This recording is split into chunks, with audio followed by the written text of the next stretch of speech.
Okay, so welcome everybody. Let me turn it over to your chair, perhaps for the last time in one of these meetings, but Secretary Young, let me turn it over to you. Thank you very much, David. Good afternoon. I'm Suzanne Young, Chair of the Vermont Climate Council, and today is November 2, 2021, and this is the meeting of the full council, and we have a quorum.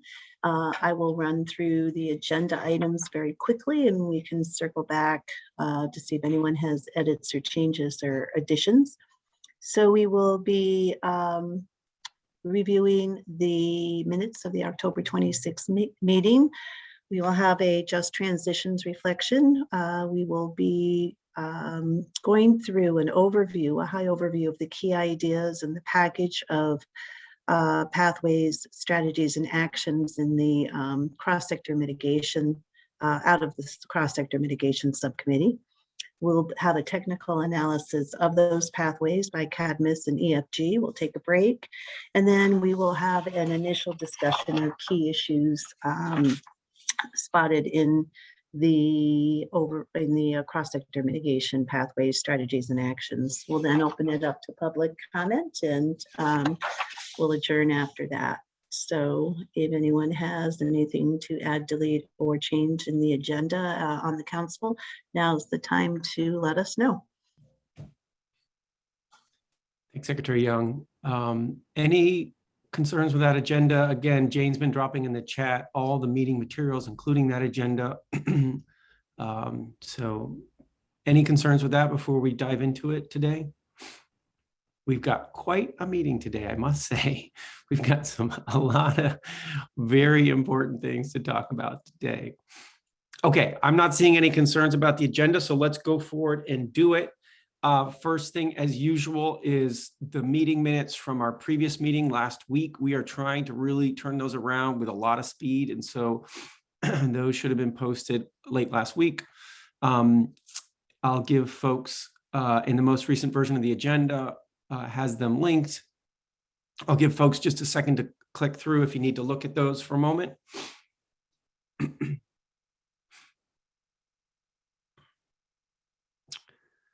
Okay, so for the minutes for the October 26th meeting last week, any concerns or any requests for more time just to look at those for a second here?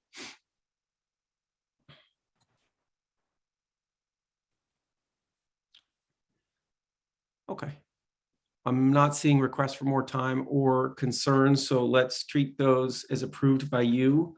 Thanks so much. Okay, so for our just transitions reflection this morning, we thought it would be interesting to give you a little flavor of what the testimony looked like from the Just Transitions Subcommittee to the legislature. It was either last Friday or 2 Fridays ago. It all is starting to blur a little bit. And we have a 5-minute clip, and introduce that 5-minute clip.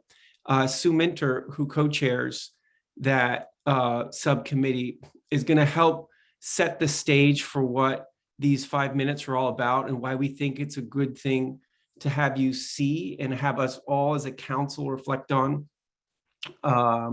because we encourage you to watch the full piece as well. And this is towards the end, and Sue, I'm happy to say a little bit, or if you just want to run with this introduction, but this is a 5-minute clip at the very end, after several members of the Just Transition Subcommittee had already said some words and had some comments, and then they were asked, so what now? How you feeling about the process going forward? And 3 subcommittee members spoke to that. Sue, do you want to say a little bit more about what councilors are about to see in this 5-minute clip? Okay, can you hear me? Yeah. Okay, thanks for teeing this up. I got an email about this morning, I think at 6:30, and I'm glad to just bring it to the wider council's interest, so thank you. So yeah, our Just Transition Committee was asked to testify before the House Energy and Technology Committee, I think it's what it's called now, and it was a great hour plus, I think, and Sarah Phillips and I sort of introduced the guiding principles and kind of walked through as we have together. But the most, I think, powerful and really, I think, inspiring testimony was by the members of our subcommittee. I think we had 6 members representing many of the important voices at our table. And I guess Jane and David have thought it might be nice to hear the sort of towards the end, the members of the legislature were asking us questions. And I want you to know that they heard a lot of the frustration that we've all heard about sort of the timeline and the pressure and how that really short-changed, I guess, our, our equity conversation and how painful really that is and potentially harmful that is. And I think we all shared that this is really important process and that this draft is sort of a first iteration, but that we feel there's more to do, particularly around engagement. And after a series of questions, one of the big questions was, are you willing to stay with this if we are talking about continuing this engagement? So I guess that's what I recall. Jane or David, if there's something else that you wanted me to say or to share, feel free. And I think that the 3 of the, 6 members who testified that you're going to hear from includes Kashka Orlo. Kashka is, she was formerly a policy council member from CVOEO's Head Start, a single mom who has lived experience with poverty. In addition, you're going to hear from Mona Talbo, who is a member of the New American community, who is a translator. She comes from Egypt. She's a PhD. She works with AALV, Association of Africans Living in Vermont. And then I think you'll hear from Beverly Little Thunder, who is an Indigenous leader in Vermont, from Huntington, Vermont. So that would be my intro. Thank you. That's great. Thanks, Sue, so much. So if the technology gods are with us, I'm going to try to share my screen with these. It's a 5-minute clip. And let me share sound, optimize for video clip. Okay. Let's see if this, and Jane, shoot me a text if it's terrible and I'll restart it.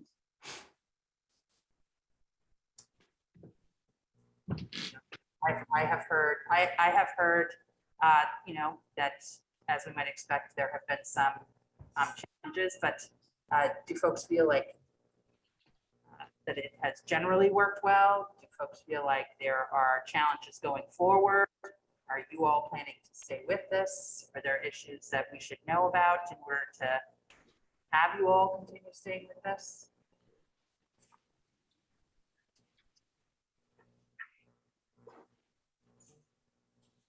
Oh, I think I see Kashka's hand. I guess I just can speak for myself here, but initially it was very challenging for me. I wasn't really sure what this was about. I didn't know much about the Climate Council, why it was formed. I didn't really quite understand why I was on the committee. But at this point, I feel, like I said, I feel so inspired. I feel hopeful. And I am so grateful to be a part of this. And I will go with it for as long as they will have me. And I'm sure others would feel the same way, but I don't want to speak for them. So thank you.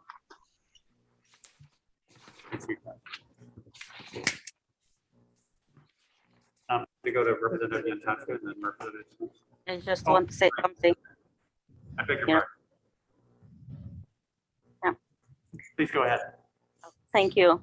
Yeah, and I just want to reiterate what Kasha said, and the way this subcommittee is doing, like they are reaching to people. They are reaching to me to be on this council. So they have the, the means, and they have the heart, and they have the, like the intention. They want to reach every one of us.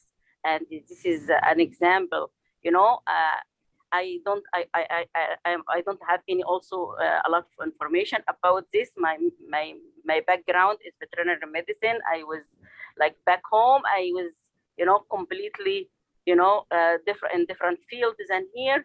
But they are doing the right thing by reaching out to the trusted community members of this community, and this is, I think, the first step. As most of the members said, there is distrust, between the system and the members, or the disadvantaged, or the vulnerable populations. But by reaching out to the trusted community members, the people from these communities that the communities are trusting, this is the best way to reach out to these people, because they know that they put their trust, they know them for many years, and I think this is the best way that this counselor are using to reach out to these communities. Thank you. Thank you, Beverly. Yeah, I just want to say that, can you hear me? Yes, we can. I just want to say that, like Mona, I didn't know what I was getting into when I agreed to sit on the council for the subcommittee for just transitions. And it took me several meetings before I finally was able to understand what we were being charged with. And it seemed overwhelming. And it still seems overwhelming at times, but I care about this planet. I care about the future generations of everyone. Decisions that are made now may not affect us directly. Many of us won't be here to see the results of decisions that we make, but it will affect our children, our grandchildren, our great-grandchildren.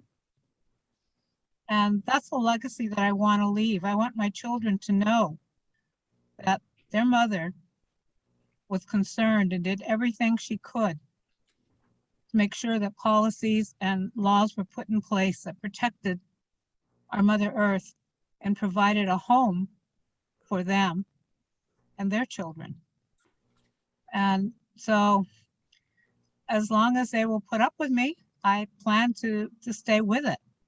And who knows, next time I might be sitting in the office there with all of you pounding the table, because I can get pretty fired up about this subject. So thank you. Thank you so much for listening to us.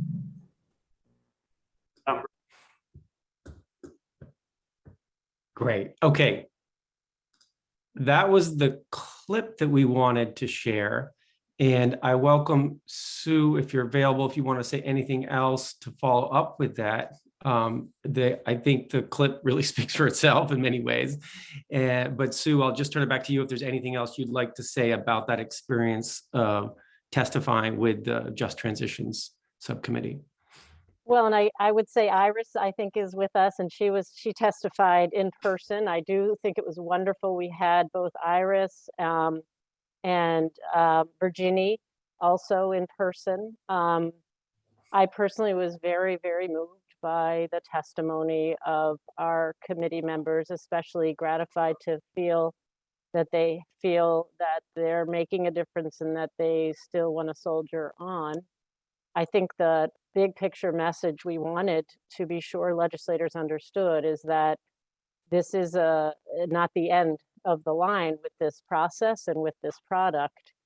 Obviously, we're all talking about content, but I think from the perspective of what we've started and made really almost baby steps, I think we're going in an important direction. But I do want everyone to realize the frustration also that our subcommittee feels because we're just getting started in a way. So I do encourage you to listen to the whole testimony. It was very moving for me. I don't know, Iris, you were there. I hope you might share a little bit from your perspective. Yeah. I think that clip is great. I also think it paints a rosier picture in some ways than those subcommittee members were actually feeling. I think that in some of the other meetings where they were feeling more free to speak their own words, they expressed some really big issues with the process, which we've been aware about. So I think that's something important to flag, and just also to say that equitable process is what makes for equitable outcomes and ensures that we're actually working with communities versus prescribing what we think is best for them. And I thought the testimony was really, really great and amazing, but it also just sort of pulled to the front how much we need to be working on public engagement for after December 1st, and how much we need to really work to better engage and have better process. Thanks, Iris. Great. Well, we were not intending to have a long conversation about this. We wanted to put that out there. I think if anybody's moved to say something, this is a space if you want to say something about this testimony and what Iris and Sue are saying. So let me just open that up to see if anybody wants to reflect on this before we get into the rest of our work today. Abby? I'm sorry, it's your favorite pain in the ass council member. Holding very true to, what I watched the entirety of the Just Transitions testimony and really appreciated being able to hear what the experience was, albeit I always take a grain of salt with any legislative testimony that it's a little bit whitewashed in that regard. So, but I think it to Sue's point, it illustrated that in the Just Transition subcommittee, there was a beginning of the pathway forward on the immense work that is ahead in terms of framing up and implementing a just and equitable transition in the face of a changing climate. What I think also needs to be said is that because the work of moving at the speed of trust literally takes time, that is literally the primary first component of a just transition, the wonderful work and the sense of being held that may have happened in just transitions did not happen in other committees, and that the work of just transitions has not, as I see it and members of my subcommittee have experienced it, made its way into the way that the full council and the other subcommittees are operational. And so I do think, just again, to be a downer as always, we really need to hold that truth to be accurate as well. There was really good work done, and if the people on Just Transitions were able to feel held and see a new way forward to interact and engage and have their voices heard in state government, that's immense and powerful and really important. And also, we have so much work to do moving forward, and I don't think we can lose sight of that. Thanks. Thanks, Abby. Thanks so much. Anything else folks want to say on this topic? Okay. Great. David, Okay. sorry, Yeah. this is Go ahead, Sue, Sue. and I'll just say, Yeah. our subcommittee is also adding kind of, I don't know, a concluding paragraph, so to speak, a piece at the end or somewhere in the document, I'm not sure, which kind of tries to articulate this message that you're hearing, that it's not over. We believe there's more to do, and we also see further applications of our guiding principles. So just so you know, some of this is going to be, I believe, in the CAP. At least our subcommittee is going to draft something that for your consideration in the CAP. Yeah. Thanks, Sue. And as Jane throws in the chat, it'll be in the implementation section, and it'll come up to the council in an upcoming meeting for review. Okay, great. Well, let's carry this spirit and what everybody's saying right now into this next piece of substantive work. We've got a big day today around the cross-sector mitigation pathway strategies and actions. And we're going to do it in 3 steps. Step 1 is we're going to get an overview from the co-chairs of the materials that have been online only since Friday late afternoon, with apologies again for the timing on that, which was signaled to you last week that we're going to be really rough on the timing for this one. So we'll do an overview of those materials. 2, we're going to have some technical analysis from CABMIS and EFG, the technical consultants. We're going to take a break, and then we're going to come back and we're going to work on a set of key issues that you've signaled ahead of time in that survey you helped out with. And we're going to take those in chunks. And that's our 3rd piece, which is our biggest piece of the day, is to spend an hour and a half or something going through these big issues that you lifted up. I'm going to ask in this next section we're about to do, where the co-chairs are presenting the materials, that let's not open up the conversations about the issues. If you're hearing something and you have some real concerns about it, I'd ask you to use the chat as a way to drop that in. And that way I can weave it into the conversation we're going to have after the break.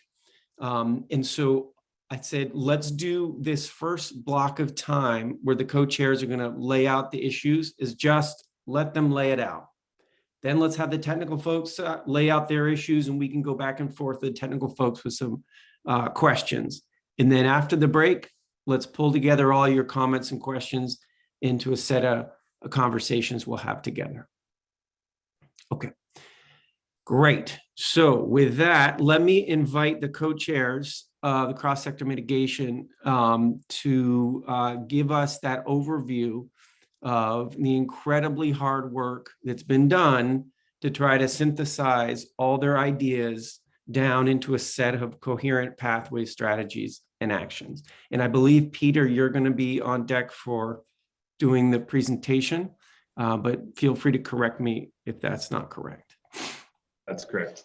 Thank you, David. And I'll be happy providing the presentation for the subcommittee as a whole, but obviously a ton of work has gone into this, and I want to thank Richard Cowart, my co-chair, and the members of the subcommittee and the specific task leads who have done a ton of work to get this to this point. More work will be needed, more time and effort put in to understand the implications of all these actions will be needed, more analysis will be needed, but the work that's gone into date has been impressive, and I'm grateful for the team for putting in the effort.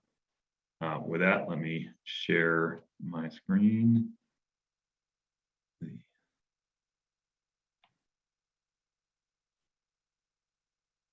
I, like probably most of you, have too many windows open. You all see that. Go back to the beginning. Yep, you're good. All right, great. So it's on slide 8. Did it move? Sadly not. What? So you may have shared a different window open you had of the presentation. No, I have it in the PDF version. So hold on, let me retry this.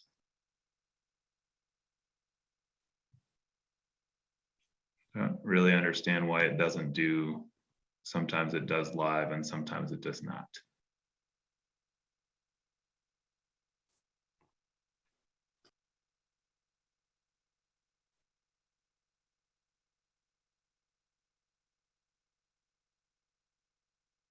Okay. Can you see a slide that says Climate Council considerations? Yep. And now let me do a test.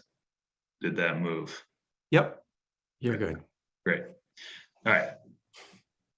So as a reminder, this is just a certain set of reminders that I want to make sure the council is fully sort of reminded of as we go through these.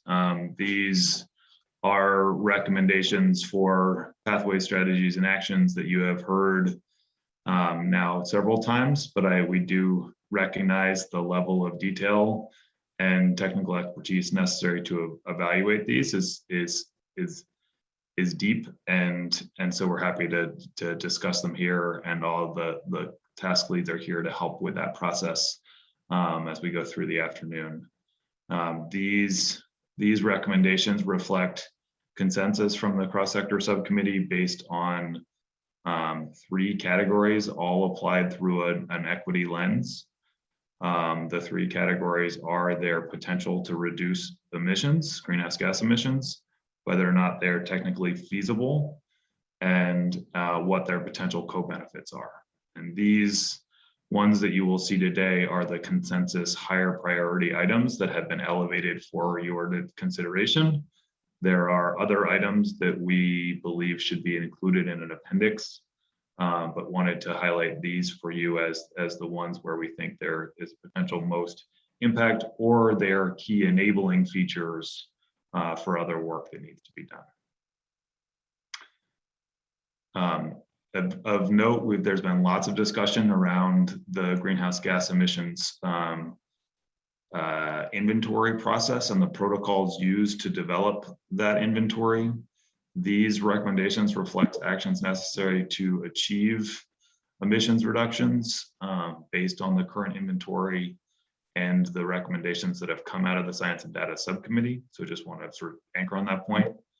And then while we have incorporated equity considerations into this work, we know we're not done. We know that there are sufficient significant limitations into the process and how we develop these, and opportunities for greater input moving forward, and reflect upon the fact that our co-creation process might not have been what we'd like it to be, and just want to anchor there for a moment. And then additionally, the technical support provided by CADMIS and EFG has been really important, and you'll see some of that analysis here shortly. But there will need to be a continued amount of analysis on various features of these. These actions are in various states of development. Some of them are ready to go. Some of them will require continued work, and some need to be taken from a concept into a programmatic framework, and then in a specific action. So just want to lay those sort of out for you in advance of laying out the specific recommendations. So the first set of recommendations we'll talk about are our building thermal pathways, strategies and actions. The first pathway is looking at reducing overall energy use in buildings, primarily through weatherizations and enforceable energy codes. There has been a lot of discussion around the idea about weatherization at scale, with the idea of we need to scale up our overall weatherization activities to weatherize 120,000 homes by 2030. That is set as sort of the aspirational, the goal within this group in order to develop policies to achieve those results. There's significant programs at work already in the state of Vermont that we can build from, and we will continue to sort of work to look to those things. But in many instances, it's a funding and capacity issue, as well as support for Vermonters looking to make those transitions, as well as to support the workforce necessary in order to support this effort. So there are a number of categories that fall into those sorts of pieces, as well as providing opportunities to help people navigate and fund transitions themselves, such as through the enhanced sort of coordination and financial counseling, as well as opportunities for on-bill financing where you can conduct a project and the financing for that would travel with the bill. So if you were to sell your property, the savings and therefore then also the cost would travel with that to the next owner of the property. We have put forward an idea of adopting energy efficiency standards for all rental properties, and to improve the overall efficiency of all new buildings, to develop a residential, or to regularly update the statewide residential building energy code in order to achieve net zero new building by 2030. Additionally, provide support for the work that is happening at the regional and local level to help people understand how to meet our energy goals through trainings and enforcement assistance, et cetera, with a circuit rider program. And the buildings energy team will be happy to answer your questions if any specifics of that as we go forward. Additionally, one of the key strategies recommended by the sector mitigation subcommittee is to authorize the PUC to administer a clean heat standard, which is a performance standard for fuel delivered in Vermont to provide heating for Vermonters. Additionally, we'd like to see opportunities for better demand management response work through our electric water heaters, especially the hybrid heat pump hot water heater opportunities that exist within Vermont homes. Switching to the transportation sector, there's a lot. And I know from reading your comments, there are a lot of questions about various components of the transportation sector. But the transportation sector is pretty multifaceted. There are a bunch of different components to it that we need to look at. And transportation represents roughly 40% of our overall emissions. And so there's significant opportunity and work that needs to occur in this space. There are a few, you will see the Transportation and Climate Initiative program mentioned a few times in this presentation. Want to flag that because it serves multiple purposes and therefore was included at multiple times. There, you will also see note of California clean air rules around light duty and medium and heavy duty vehicle. Those are two separate rulemaking processes, which Vermont is already party to previous versions of those rules. And so it would be, the subcommittee is recommending moving forward with the update to those rules that further drive vehicle electrification. That is the first strategy in this pathway in the light duty fleet electrification, is the adoption of the California Advanced Clean Cars 2 regulation.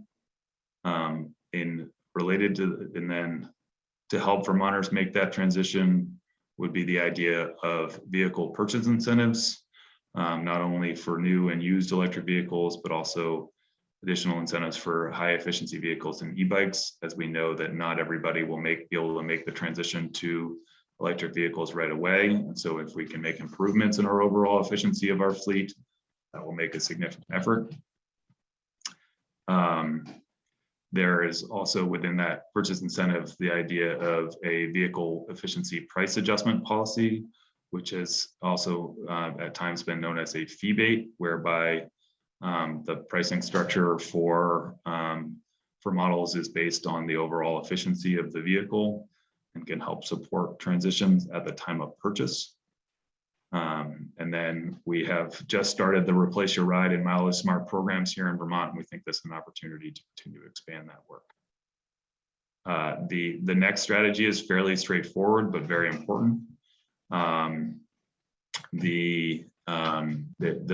In order to support people's confidence in the transition to electric vehicles and to support charging networks that are out there, the state has a role to play in investing in electric vehicle supply equipment, most chargers out there in the world. That we know that much of the charging will happen at home and at work, but that does not make people confident to make longer trips and to be able to get quick charges around the state. And so there's lots of opportunities in that and in our downtowns and village centers to support that charging infrastructure. We'll say the state is at a very good place already and really made some significant progress. And so we really have an opportunity to build on that work. Additionally, and this is one that I want to sort of anchor on quickly, is the idea of directing the PUC to develop beneficial EV charging rates to incentivize EV adoption. We have that the basic idea is to try to lower rates for EV charging to make it more competitive, to make it cheaper for Vermonters. That also raises the issue that will come up in the future in terms of as our vehicles have gotten more efficient and as we're bringing EVs on board, the funding for our road network comes from the sale of gasoline and diesel. And so if we are going to continue to fund our road networks, if the assumption is that we will continue to have vehicles and need to be able to move around, then we will need to incorporate ideas about how to advance the funding to support those networks as we move forward. So just flagging that as sort of dual pieces. There's been lots of conversation about this so far, but just wanted to sort of flag that need. And then, as I mentioned, and I think we will talk about a lot this afternoon, the Transportation and Climate Initiative Program, and to participate in that and to ensure that complementary policies are in place and investment are made in a way that ensures equity or improves the overall equitability of the program. And then to continue our work to educate and drivers on the opportunities available for electrification, vehicle electrification, and how that fits into their lives. Similarly, on the heavy duty side, this is our everything from our freight trucks to our delivery vehicles and vans, et cetera, is looking again at a California rule known as the California Advanced Clean Trucks Rule, as well as the low NOx omnibus and greenhouse gas phase 2 rules. These are processes whereby Vermont, as I mentioned before, and I want to go into a little more detail here, Vermont has the option to follow either the federal standards or the California standards, which are allowed to be more stringent. And we have in recent years followed the California standards, as many other states that have across the country. So there definitely, we need to be thinking about how do we support the rollout of medium and heavy duty vehicle electrification, as well as the potential for the TCI program to support the heavy duty vehicle electrification as well.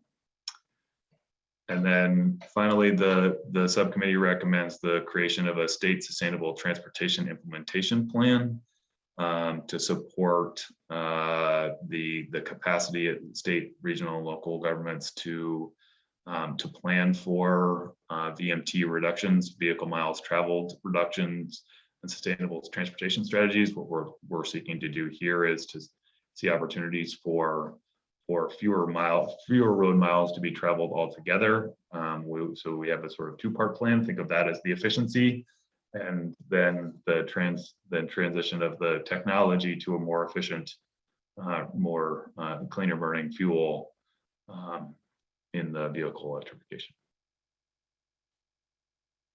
And then finally, the cross-sector subcommittee, as mentioned again, recommends participation in the TCIP program with complementary policies to ensure equity for pathway 4, which is lowering the carbon intensity of fuels, which is a compliance pathway within the TCIP program.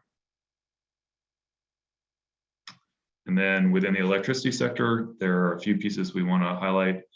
The first is really based on the current protocols for the greenhouse gas inventory is an important feature as it's enabling the transition, the clean transition, and other features as we think about the opportunities for cold climate heat pumps and vehicle electrification. Ensuring our grid is as clean as possible is a critical component. So the cross-sector subcommittee recommends moving forward to a 100% carbon-free or renewable energy standard by 2050. Whereby we are currently working towards a 75% renewable energy standard by 2032. And then a key piece to this is really, as anybody who has looked into the opportunities around vehicle and heating electrification knows,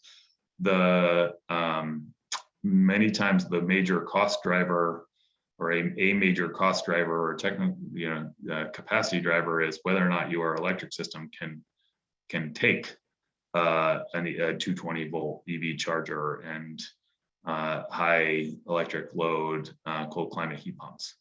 That's a challenge that I have personally dealt with as I look at the Rube Goldberg machine that is my electric box, and we'll need to invest probably at least $1,000 into making that transition in order just to support then the adding of equipment. And that's going to be a huge issue for Vermont's older housing stock, and something that we need to be considerate of as we think about rolling out incentives and other programs to help people electrify.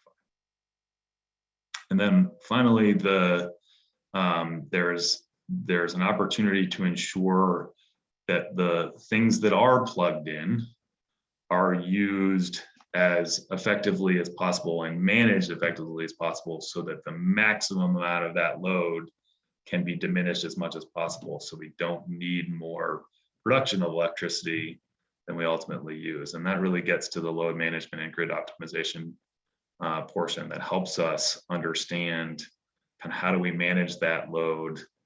Are there opportunities for sort of utility controlled electric vehicle charging, so that you say when you need it charged by, and then they can manage precisely when that charge happens.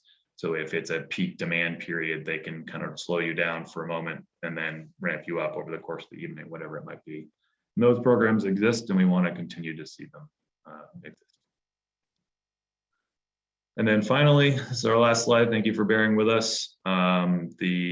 Is our non-energy emissions pathways. And as a reminder, this is what we're looking at right now is the waste sector and the industrial processes sector. There are two other non-energy sectors. The transmission and distribution of natural gas is dealt with in the building sector through the overall efficient, sort of carbon intensity of our fuel use. And then the second component that you'll hear more of from ag and ecosystem services, ecosystems, is the agricultural sector. So within the industrial sector, there are two primary sources. Think of it at about 2/3, 1/3 in terms of emissions. About 2/3 of our emissions come from high global warming potential refrigerants, primarily what we use to replace CFCs when we worked collectively internationally to fight challenges with holes in the ozone layer. The replacement chemicals for those have extremely high global warming potential, and so we have opportunities to improve the use of those chemicals where they're used and trying to transition to lower global warming potential alternatives over the course of time. And we recommend the adoption of a refrigerant management program that will need to take some more time to further build out, built on a California model that helps to both manage those refrigerants, detect leaks, and to ensure end of life cycle use in an effective way. And then the second piece of the industrial processes sector comes from semiconductor manufacturing. That's received a significant amount of attention from you all as to what our specific recommendation is, and how that relates to an ongoing PUC proceeding, Public Utilities Commission proceeding. The Global Foundries is the sole semiconductor manufacturer in the state of Vermont. They are the sector, if you will.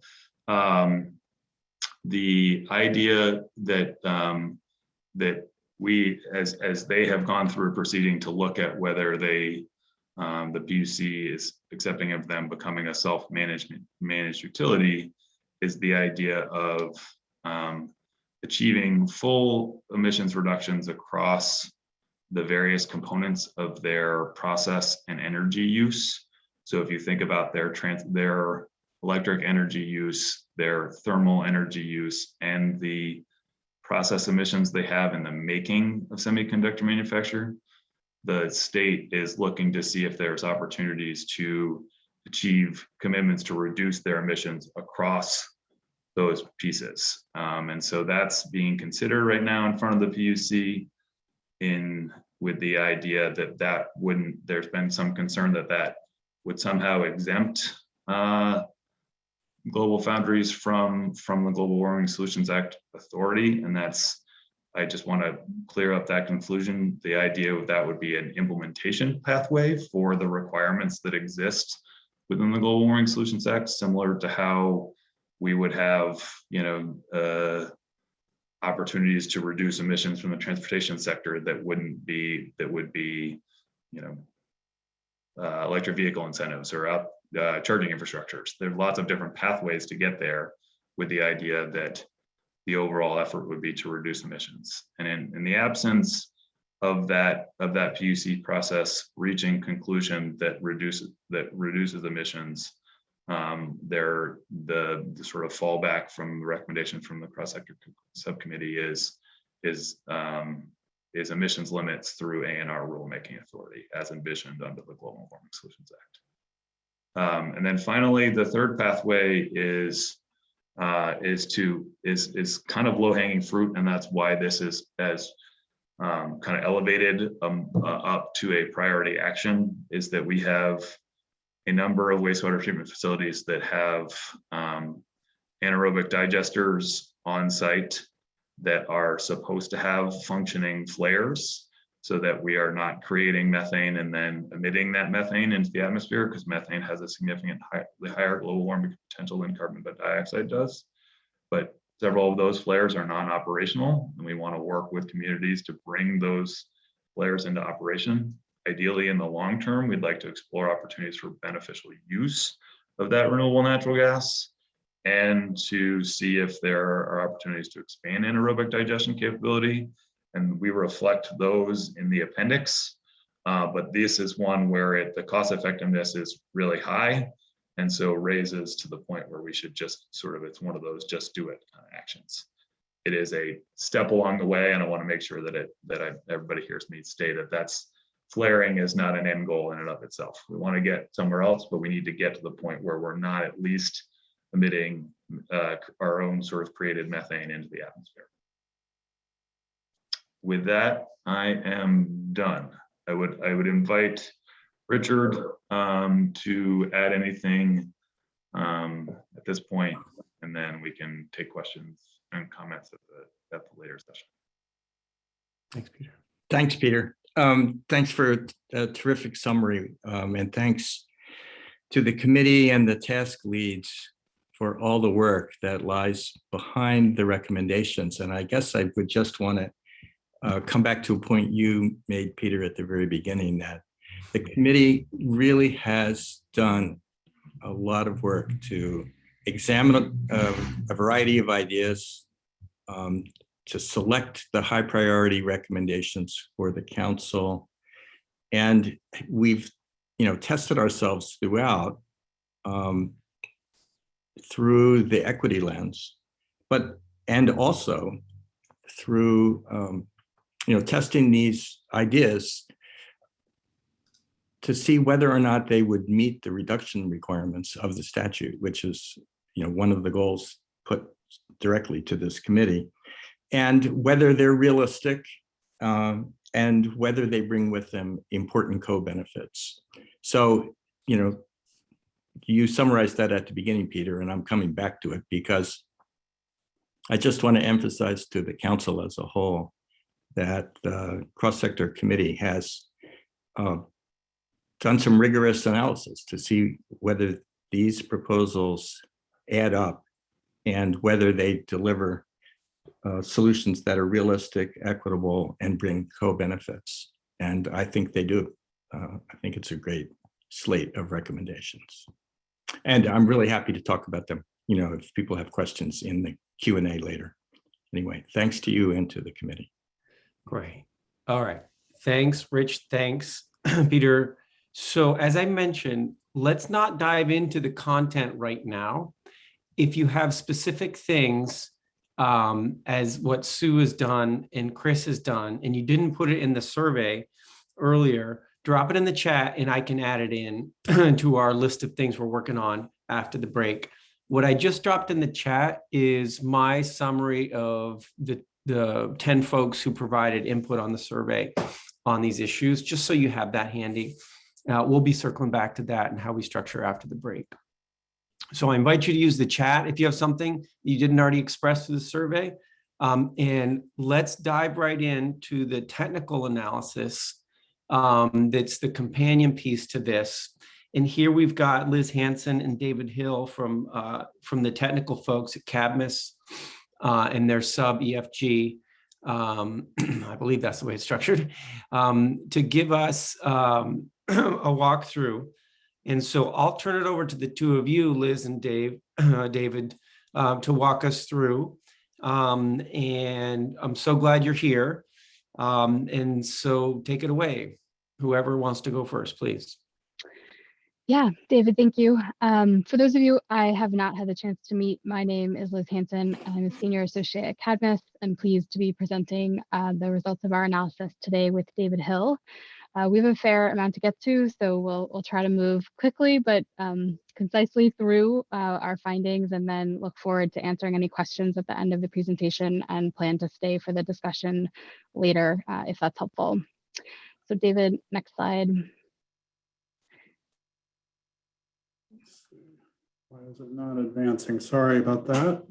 Okay, I'll keep going even as we wait. So just quickly, I'm going to go over some overview content for the modeling. So both sort of context that will help you understand it, as well as sort of key takeaways, high level. And then David will dive into sector specific results that provide a little bit more context about the transitions in each sector. And then we'll share some sort of concluding insights. So next slide. So the first thing, just to let you know, is sort of putting in context what our work is and is not. So as many of you are probably aware, the Vermont uses the Low Emissions Analysis Platform, or LEAP, which is developed by the Stockholm Environmental Institute for its comprehensive energy planning. And so that model was already under development for the CEP update happening simultaneously with the development of the CAP. And our scope was to work with SEI as well as with the VCC subcommittees, so primarily the cross-sector mitigation group that you just heard from, to make sure that we built on that model to ensure that it not only reached GWSA compliance, but did so in a way that reflected all of the discussion that you just heard about from Richard and from Peter, the prioritization that subgroup went, the discussions that they had with stakeholders, et cetera. So we have presented initial results to them. We'll be presenting some updated results today, and are due to deliver ANR with a report of all of our work mid-month.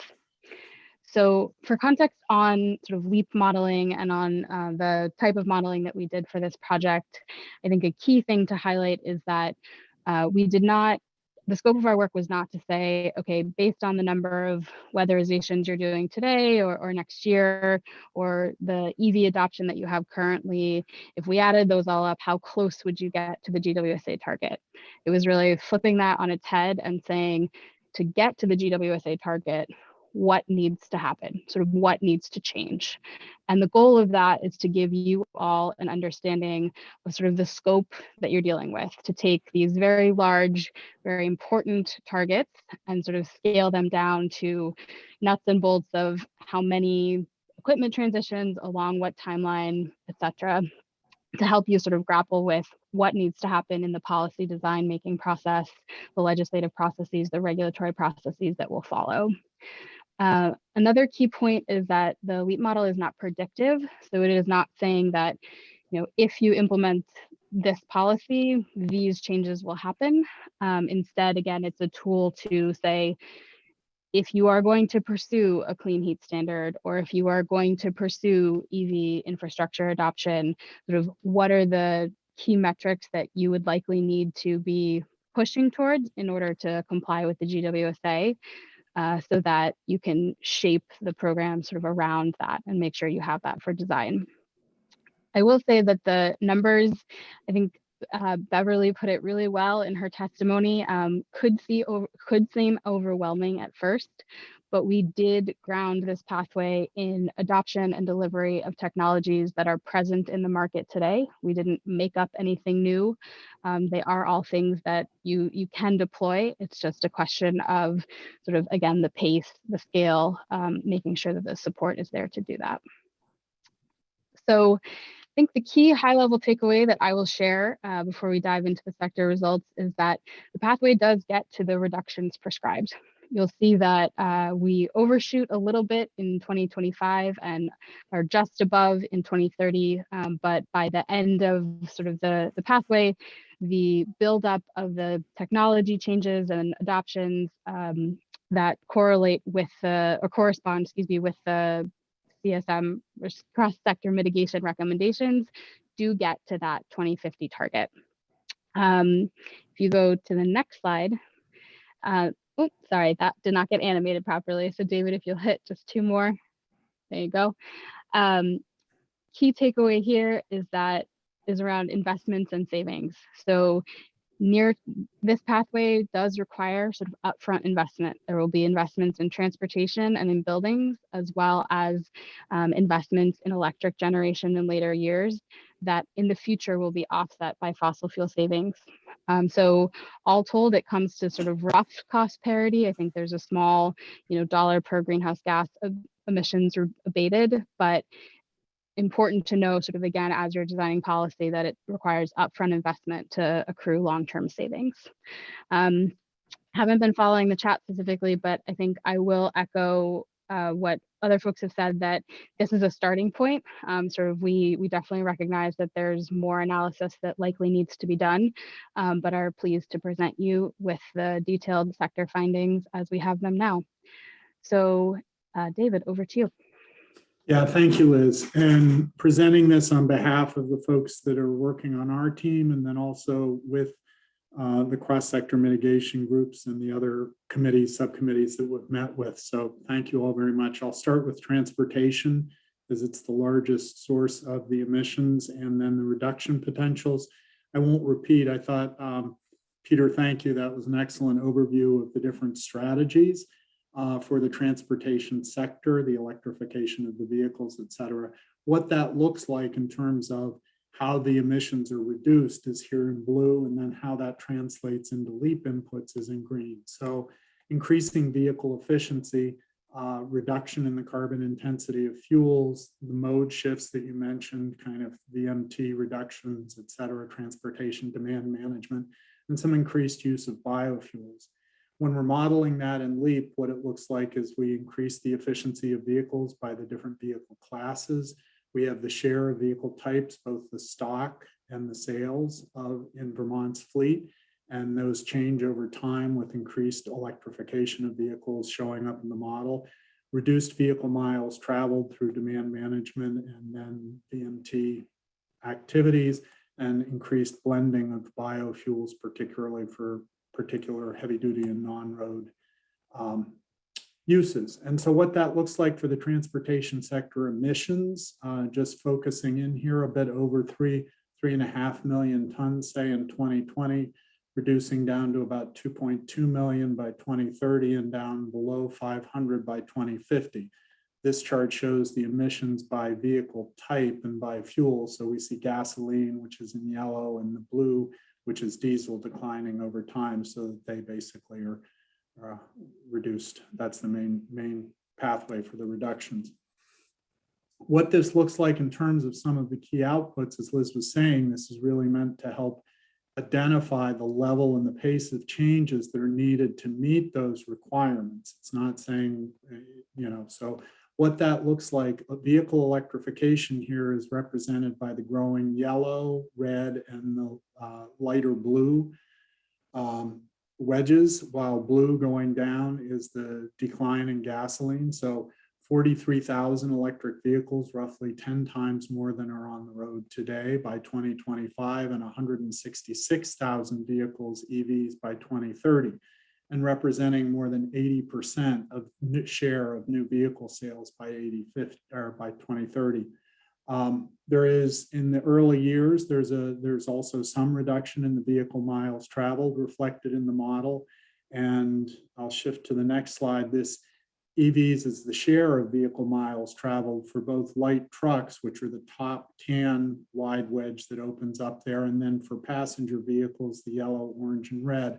Again, we see that by 2030, electric vehicles are accounting for almost 30% of the total total vehicle miles traveled within the state of Vermont. And EV managed charging, as was mentioned, for the electric sector to help reduce the demands and the needs for the electric sector. About 50% of the EV charging is managed by 2030.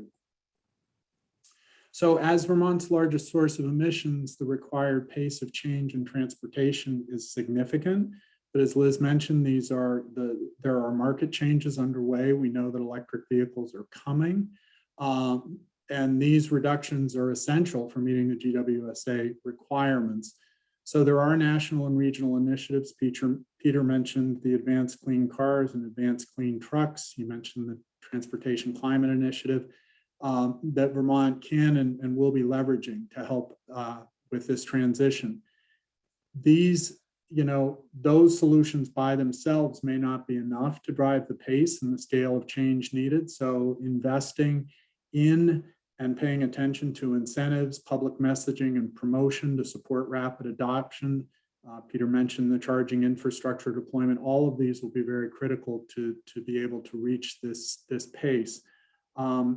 Federal funds or some funds generated through things like the Transportation Climate Initiative can be an important source of funds that can help to provide incentives that address the potential equity impacts, help to reduce the transportation energy burden for lower income households, and to make sure that there are equitable opportunities to participate in vehicle electrification or transportation alternatives that are needed to help with the transition.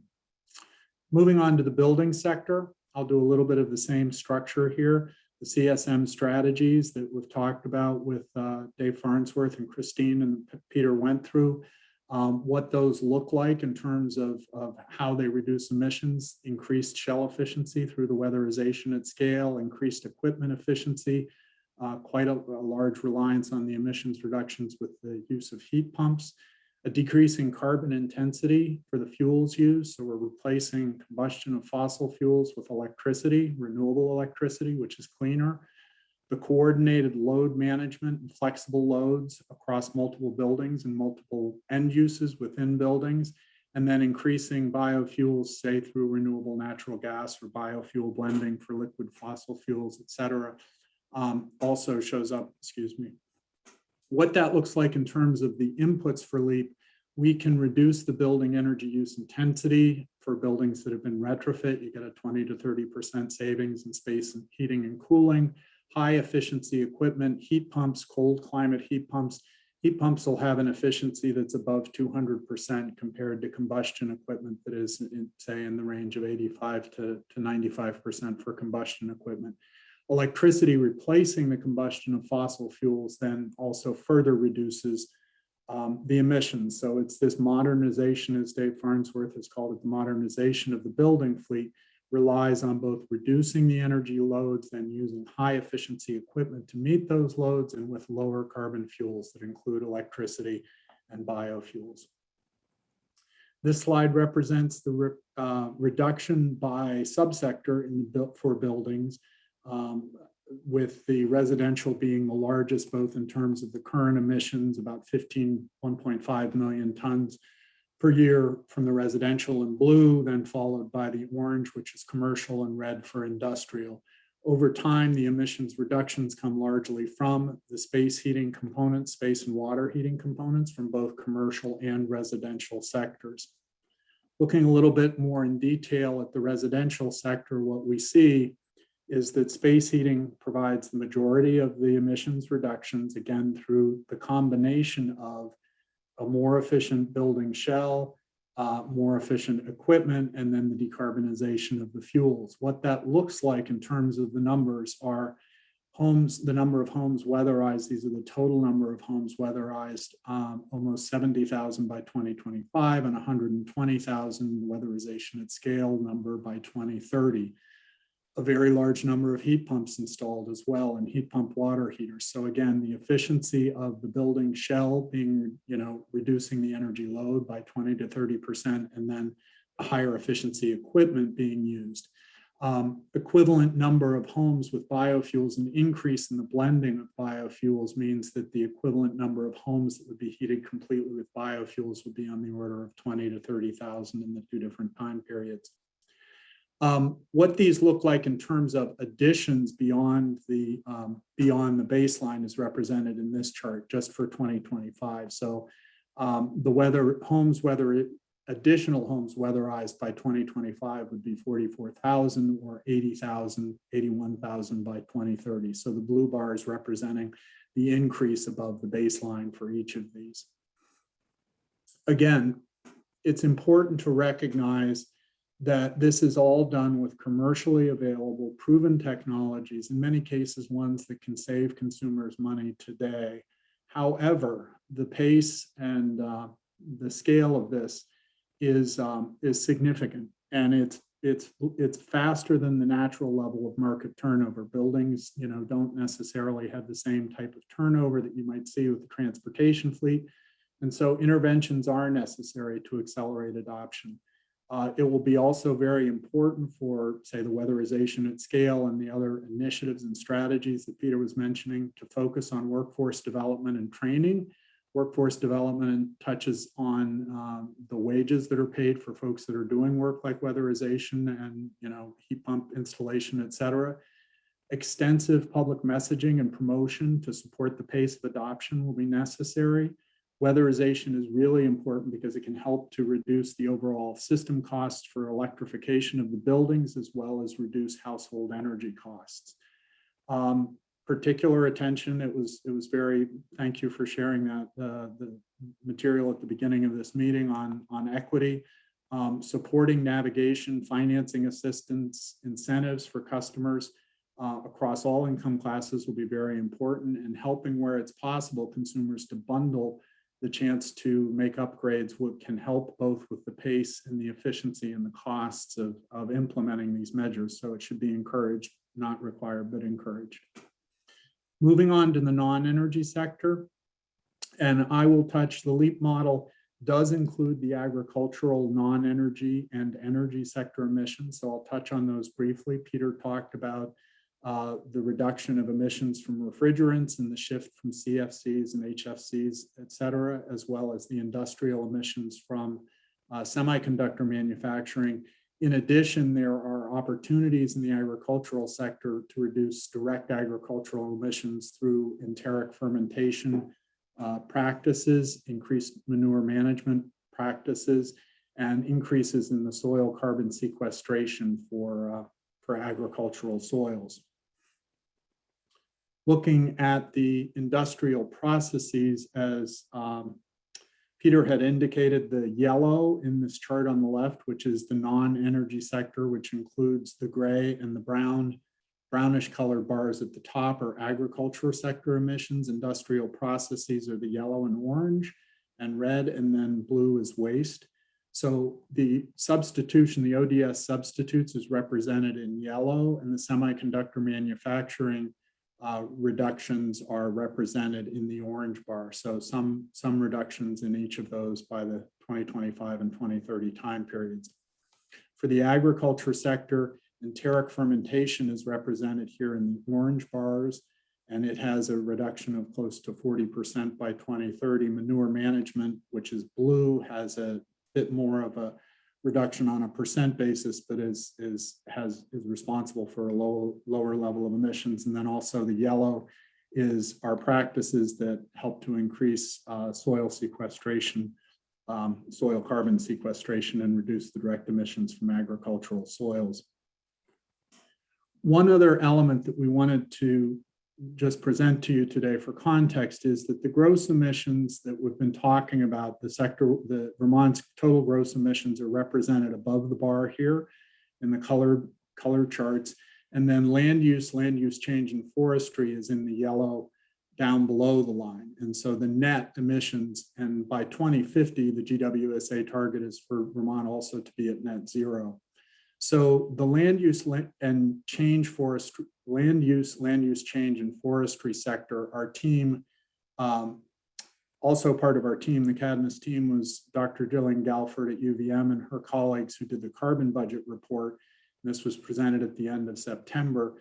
That carbon budget report has a level of sequestration for the land use change and forestry estimated that is less than is in Vermont's 2018 greenhouse gas inventory. So if we start with that level as a basis here in 2020, the yellow bar on the far left, and then historic levels of change related to that sequestration are maintained, by 2050, Vermont would not be reaching a net zero, would not be attaining a net zero target.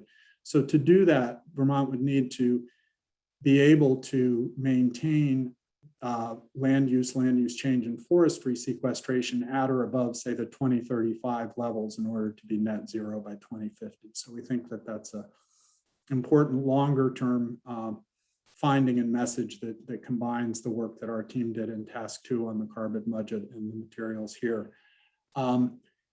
In the agricultural sector, there are more work, more data, and more investment in the research to determine, the cost, the impacts, and the adoption rates available for the enteric fermentation, manure management, et cetera, and agricultural soil sequestration is those items are probably a little bit less advanced than, say, perhaps in the buildings and transportation sector. So more research and activity on those will be very helpful to firm up the opportunities there. And then we mentioned before the ODS substitutes in the semiconductor manufacturing are relatively well understood and consistent with opportunities that are at play.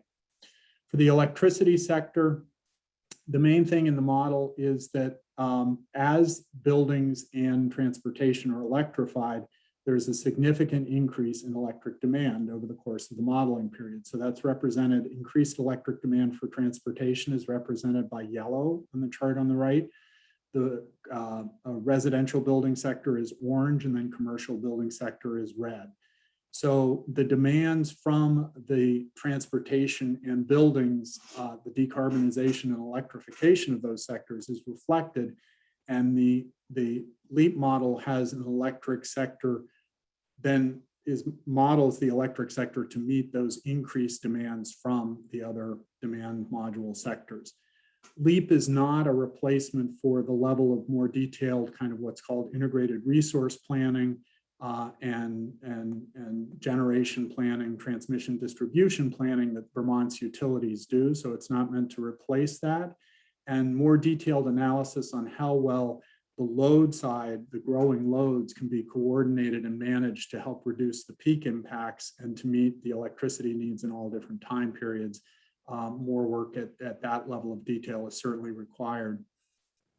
But the CSM strategies that were discussed and presented by Peter include, for LEAP to meet the electric demand from transportation and buildings with increased renewable generation, accounting for flexible load management opportunities, potentially storage to help with the intermittency of renewables, as well as with resiliency, and then importantly, the electrification for all through incentives so that, as he mentioned, both at a building level with the infrastructure, maybe panel upgrades or those types of things, but also distribution system planning to make sure that, and incentives to make sure that the opportunities for electrification are available equitably to all Vermont households.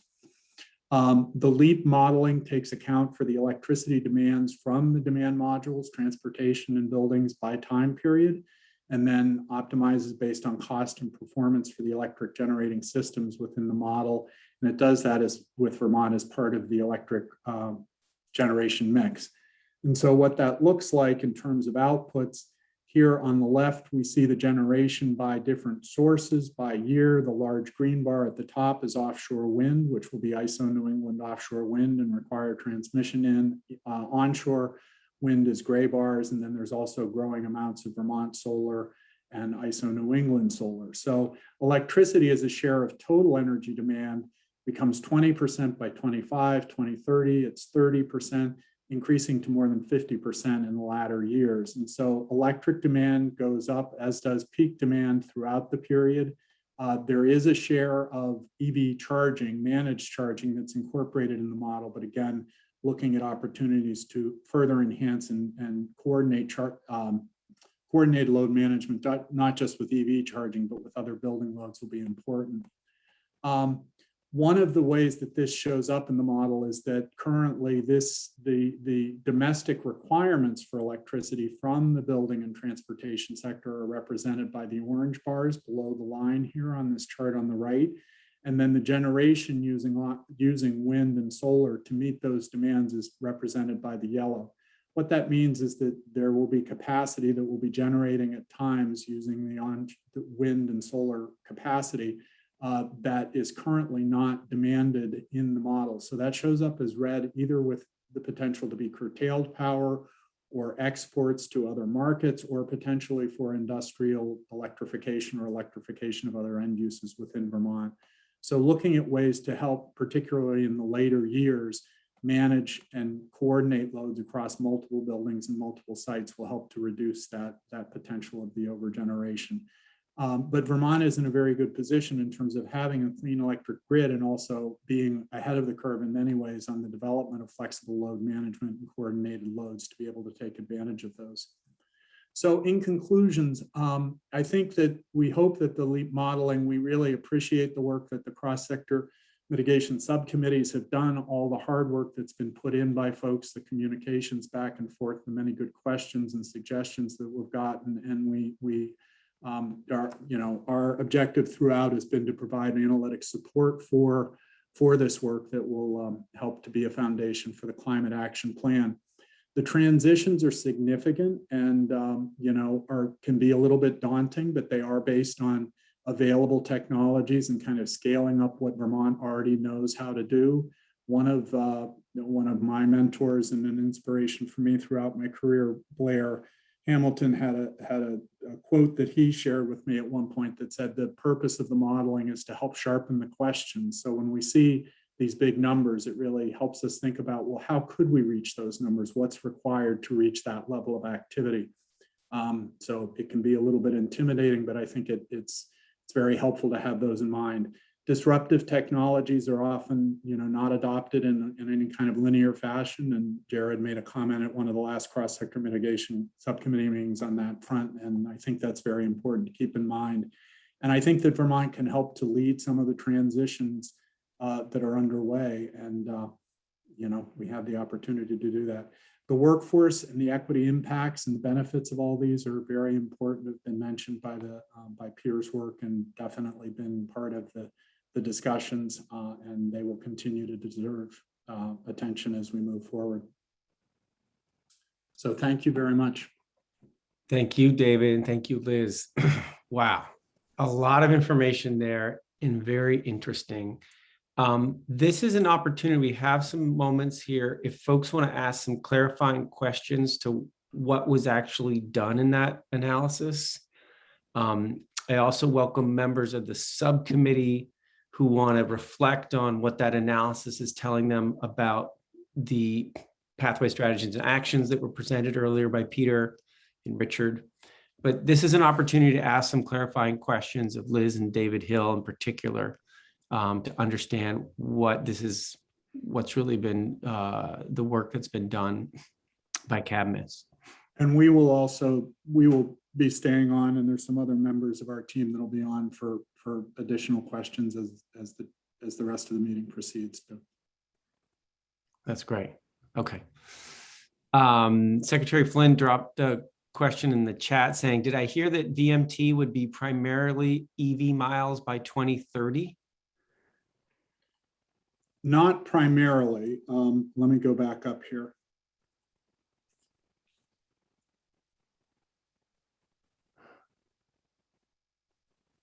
So by 2030, the share of VMT, the vehicle miles traveled, is 30%. Got it. Thanks for the clarification. 29, yeah. So this chart shows, but by 2050, this chart here shows these are light duty EVs, and then the passenger EVs are here. So it really is, by 2050, almost all of the VMTs are are, electrified vehicles. Yeah. Secretary Moore? Yeah, I have a couple of questions. One, back on slide 4, I think, David, just trying to make sure, and I know I'd asked this when I saw the initial draft of the presentation, but make sure I'm understanding that the way this is laid out significantly overshoots the 2025 target in service of achieving the 2030 target. That's correct? That's right. Yeah. And I think I picked up on some of that in Peter's presentation too, where there were a number of references to 2030 and not 2025. I guess Yep. I'm interested in reflections about, it looks like, just sort of plotting it like a mental straight line, that this is a pretty linear approach from today to 2030. Is it because a more exponential reduction is unrealistic, or is it just frankly a function of or a relic of the modeling, that it really only, based on some of the operational pieces you described about the model up front, is only able to consider sort of that kind of linear result? It's not completely linear. This is, if I had all of the years in, it would show it's kind of more of a, Okay. it is more of a nonlinear slope there. But I think that meeting some of the targets by 2025 certainly will be difficult. If those are all met, then you would be above, this would be higher, and you would be closer to just meeting the 2025 targets. If you're at this level of emissions reduction, then by 2030, it becomes just exceedingly difficult in those 5 years, in the second 5 years, to meet the target. So, and the numbers in each of those tables represent what's reflected in this bar chart here, as Yes. opposed to what's required. Okay. And then the other question I had, that chart you'd actually just had up about investments and savings. Sure. I'm wondering, do those investments and savings sort of fall to the same pockets? Are we looking at it in that regard? Or are they like, our individual consumers reaping benefits that are being paid for by, I don't know what the alternative is. That's an excellent question. What we see is that these are, in yellow here, these are demand, in LEAP's terminology, these are demand sectors. So these would be, the yellow would be increased costs for space heating, weatherization, water heating, fuel pumps, or hot water heat pumps, and also vehicles, so electric vehicle investments. So there are increased, particularly in the early years, investments in yellow. Those are offset over time, all the fuel savings. So these are the avoided imported fossil fuel costs, if you would. So to first order, and then these are investments in orange in the electric generation required to be able to electrify. An important element on this, we show the net cost here. As Liz mentioned, this ends up at around $500 million of, if they're discounted, in 2050. This does not include the social cost of carbon, which is $122 per ton of avoided carbon. And so from a social policy perspective, this is very cost effective. And in many cases, the fuel savings will help to offset or fully offset the additional investments made by consumers, either in the form of, demand equipment or additional electric generating capacity. So I think an area that would be helpful for further analysis, as we were saying, there's additional, is to help further represent these, kind of what it means for a typical household, what something could look like if they bundled the weatherization with a heat pump conversion with some of the incentives, or with EV charging special rates, those types of things. Getting to that level of depth will be helpful to inform and promote the adoption rates that are necessary. Yeah, is that part of your work plan, or would that be next, like a I think we'll be able to do a little bit of that. I think that what's required will go far beyond what we're going to be able to present in our report. You know, we can give some example of what that might look like, but I think it will deserve kind of a pretty deep dive in terms of kind of program development and design. What are the incentive levels required, et cetera? You want to look at those from the consumer's perspective and really get very granular with those. So I agree. I think having that sort of downscaled economic or cost analysis would be instructive and particularly important in designing the programs. And maybe I have one last question, which is about Sure. the building sector indicators. And Yes. just, it doesn't seem to show that there's any space cooling requirements. And I'm wondering if I'm misreading it, but it seems like as our climate warms and just the heat waves we enjoyed this summer, it really still doesn't show up in the math in out years. Well, primarily here too, because this is emissions by end use, and space cooling really isn't provided by a fossil fuel. So it's electric. So there's first of all, there's relatively little of it. And then second of all, it's met by relatively clean electricity. So it's not a source, it's not a major source of emissions. Thank you. Very helpful. Yeah. Rich, go ahead, please. David, thanks so much for this overview. It's terrific. I have a question about heating types. As I recall from the slide, the heating type slide shows a relatively high fraction of heat pumps compared, for example, with biofuels. Yes. Vermont historically has a significant fraction of wood heat. Yep. And there are policies to promote advanced wood heat. So my question is the ratio that you show in the model or in these slides, was that based on sort of an educated guess or ratio as an input to the model? Or was it an output based upon, let's say, cost factors that drive end users towards electricity rather than towards biofuels or advanced wood heat? It's more of the former, and it builds upon what was in the modeling that the department and SEI were doing for the comprehensive energy plan. It incorporates some advanced pellet stoves, but there is, in general, there's some decline in the solid biofuels consumption over time. And whether that's, I think it's a little bit difficult sometimes because they're often used as supplemental. Sometimes it's the primary source as well. But it was definitely, it's more of the former rather than the outcome of a more detailed a more detailed economic analysis of exactly what the conditions are driving heating fuel decision choices and from the customer's perspective in Vermont right now. And that would be another example of kind of these additional kind of deeper from the customer perspective analyses that will be helpful, I think. Thank you.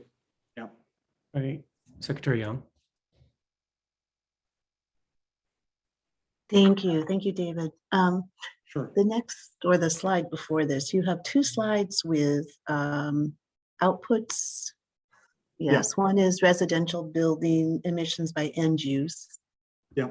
And the heat pumps installed, I guess on the one online says on this slide is 78,000, and now that's up to 113,000. Was that recently amended? The numbers that I'm presenting today have been updated with some, given the way everybody's working, there are, we have a completely solved version of the model with all of the updates, et cetera. I got that over the weekend. And so some of these have been updated from what we shared with the cross-sector mitigation group. And what I've tried to do on this slide is show the total numbers as well as the increase over the baseline based on the what is the version 1.81 of the model right now. So if I yes. could ask that, I mean, I guess the numbers are the numbers, and if whether it's 78 heat pumps installed or 78,000 or 113,000, I guess what I want to ask with respect to the supply of heat pumps, so that 113,000 can be installed, the supply of Right. EVs, so that 40,000 can be put Yeah. on the road. But Yeah. what assumptions are in the modeling? Are you assuming we're going to have all the supplies we need to achieve those numbers on these charts to do the work, or are you discounting them somehow for the realities that we don't have the workforce and we may not have the supply, if that's true? That's a very good question, and I know that it's come up. Others have we've had discussions on this front. So we are trying to, as we said before, present pathways and analyses that help to illustrate this is a way to meet the Global Warming Solutions Act requirements. What numbers would that take, as opposed to going bottom up in terms of saying this is what the market can provide or is providing now, or may even kind of provide here in the next little bit. This is the part that LEAP is not predictive. It's helping us to kind of face some of the challenging numbers associated with it. So we did not discount, say, by saying, okay, there's not a supply chain issue for heat pump water heaters or for heat pumps. We didn't discount and say, we know that the weatherization, at scale working group has talked about expanding. The maximum pace that we can expand at is X. And so therefore we put that into the LEAP model. And that's important to understand. It's not, it's not to discount at all that level of analysis and saying, okay, well, what does Advanced Clean Cars 2 mean in terms of how many vehicles will be available? In some cases, like the Advanced Clean Cars 2, that doesn't necessarily have to be a ceiling. It can be kind of a floor. There's a minimum number of EVs required, but it may not be the ceiling. And so there's some unknown about how rapidly the market also will respond to increased demand, increased policy, increased, activity in Vermont. But it's not meant to be predictive to say that the LEAP model says we can get these numbers. That's a misinterpretation of what we're presenting. And then my other question is around the assumptions made with respect to the workforce. I know that here it says we got to make workforce development and training, essential. And we do have pretty strong workforce development program, but we don't have a workforce to develop and train. And so did you, I mean, it's a reality. Yeah. So did you take any of those factors, the workforce, the actual workforce that Vermont does not have and is working to bring into Vermont into these assumptions, or are you assuming we're going to have a workforce required to achieve the installations in the modeling? It's again more, in this case, it's more the latter. It's trying to help define the numbers, and then even we don't necessarily have, right now, we don't have a specific output associated with those, but we could develop that in terms of what the total number of employment, the total workforce required to deliver those numbers would be. But yeah. Okay, well, that's helpful to us for context. Thank you so much. You're welcome. Jared, go ahead. Thanks, David. Well, first, thank you to David and to Liz for this great presentation.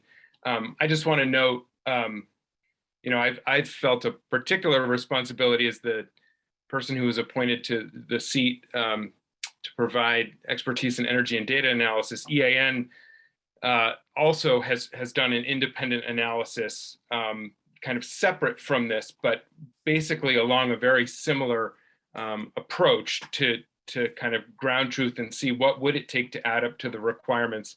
And I would say overall, there are differences between some of our numbers and our targets in different years, but overall, the findings are very similar, and the main takeaway points and directionality are very much the same.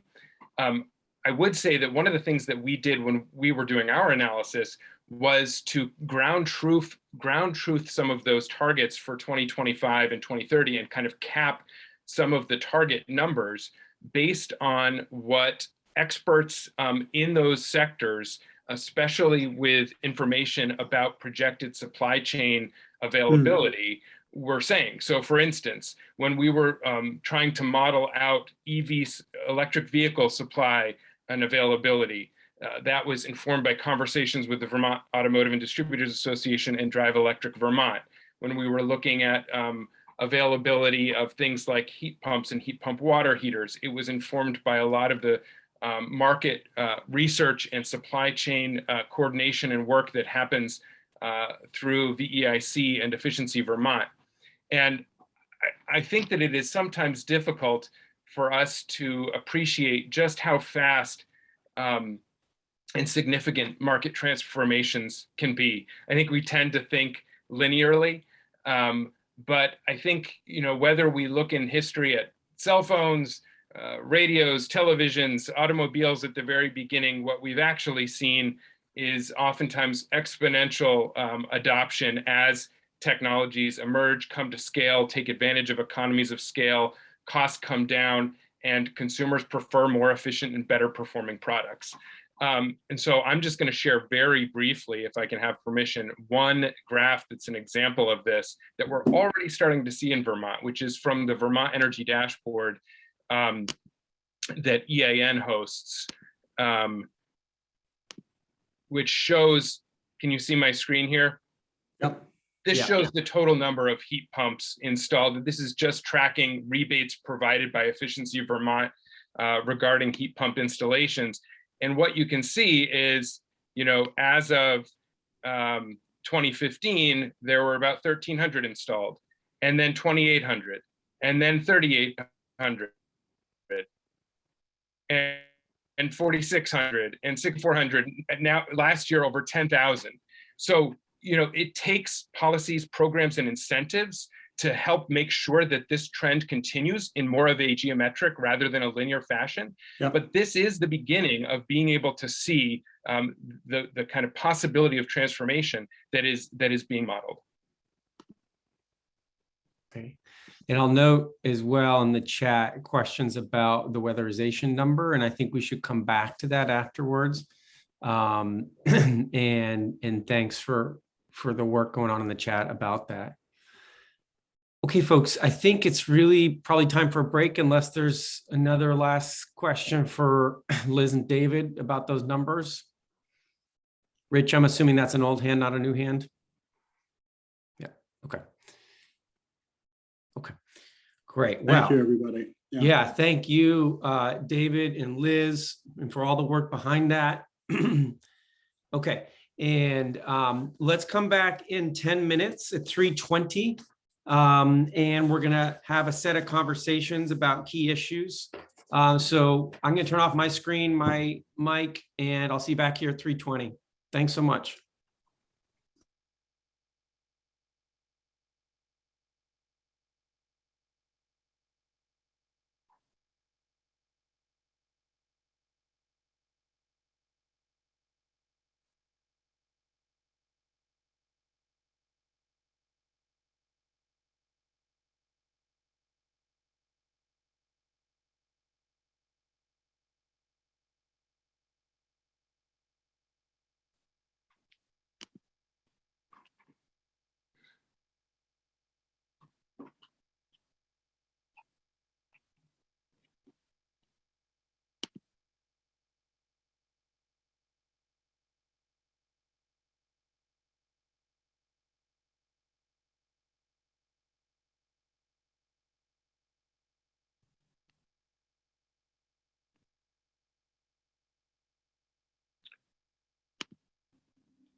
All right, folks. I welcome you back into the meeting when you're able to get your camera on if you're a council member. And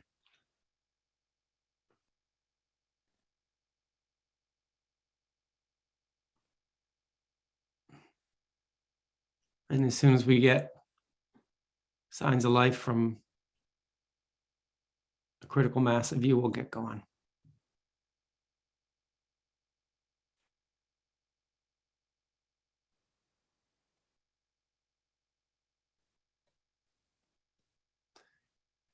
Okay.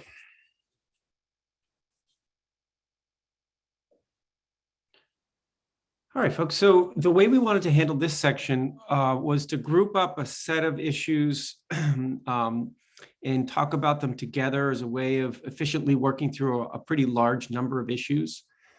Thanks to the 10 of you that were able to provide input through the survey, we've grouped up a bunch of issues, and I'm going to walk through just a quick overview of them, and then we'll take them bucket by bucket. And I have a little agenda that I'm working off of that allow us to do this in the hour and 40 minutes or hour and a half that we have to do it. Posted online now under the meeting documents is the following document I'm about to share on my screen.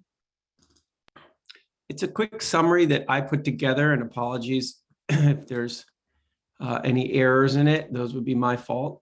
From the folks who provided input through the summary. And I'm just going to walk through the types of issues, and then I'm going to show a particular bucket of issues that I think we should deal with. And then we'll take about sort of 15-minute chunks to work our way through these different buckets of issues. It's grouped up a little differently than I have in this version of the document. Okay, these are issues that folks raised up. All of these issues, curiously, were raised up by just one member who replied, except for a set of issues that several of you raised up around the global foundries emissions situation. So when you see these bullets, they're one of you raising up a concern. Sometimes I've mushed together two concerns into a single bullet. I'm starting with a couple that touch a number of the sectors. So I'm calling them cross-cutting just because they touch a number of sectors. These are comments we've gotten in. One about, are we able to prioritize both in vehicles and in buildings, the areas where you have the most polluting or the least weatherized or most inefficient buildings, and then put an equity lens on that. So are we able to be even more focused in our vehicles and our buildings efforts?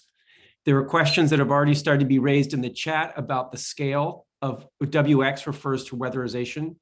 The scale of EVs and heat pumps, weatherization, right? Is this realistic? Is it not? The chat has seen quite a bit around weatherization. I can see it still going.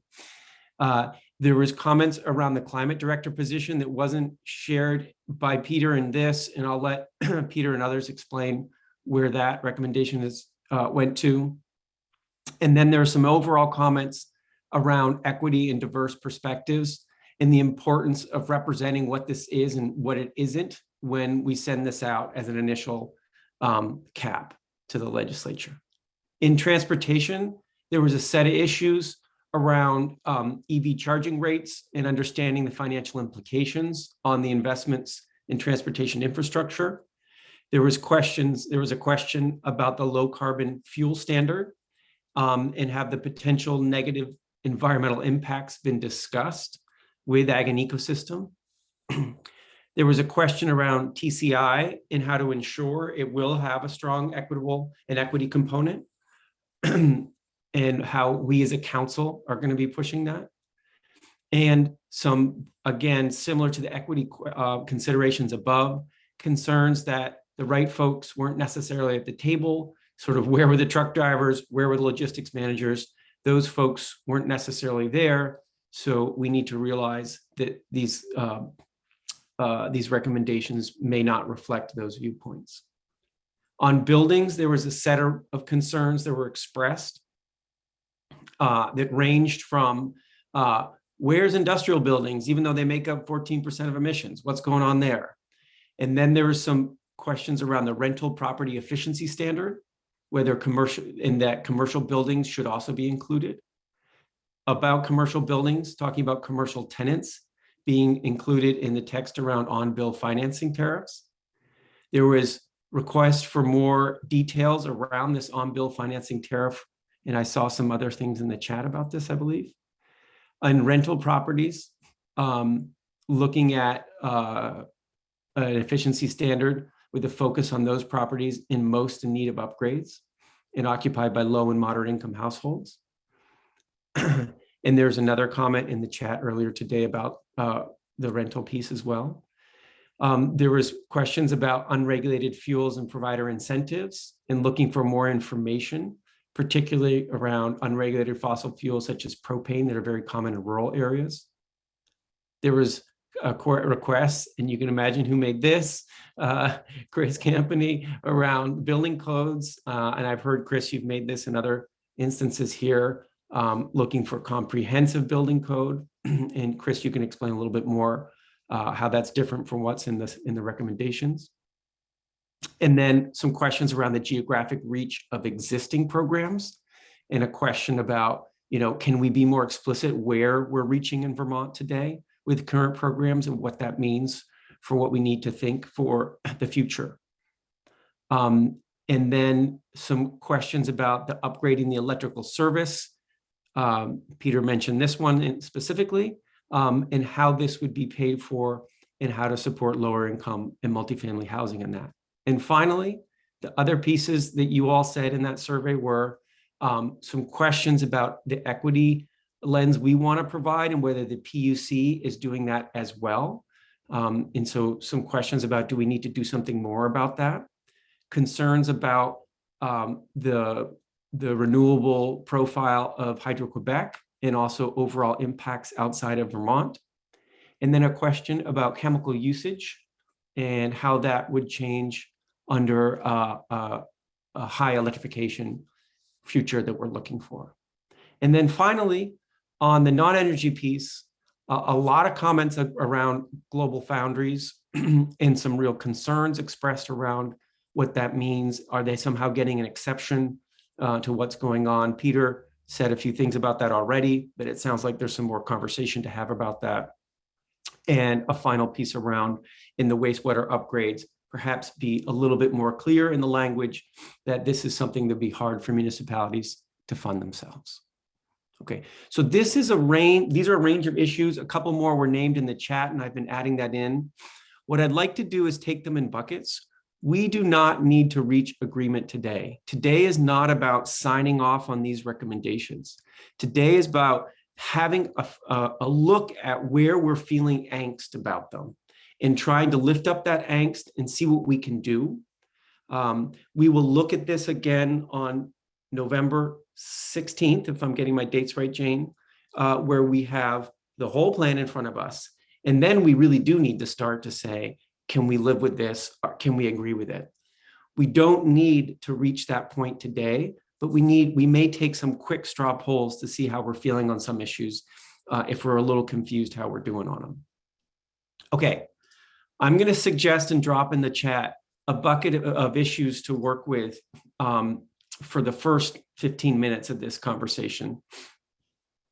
And this is the issues. These are the issues, excuse me.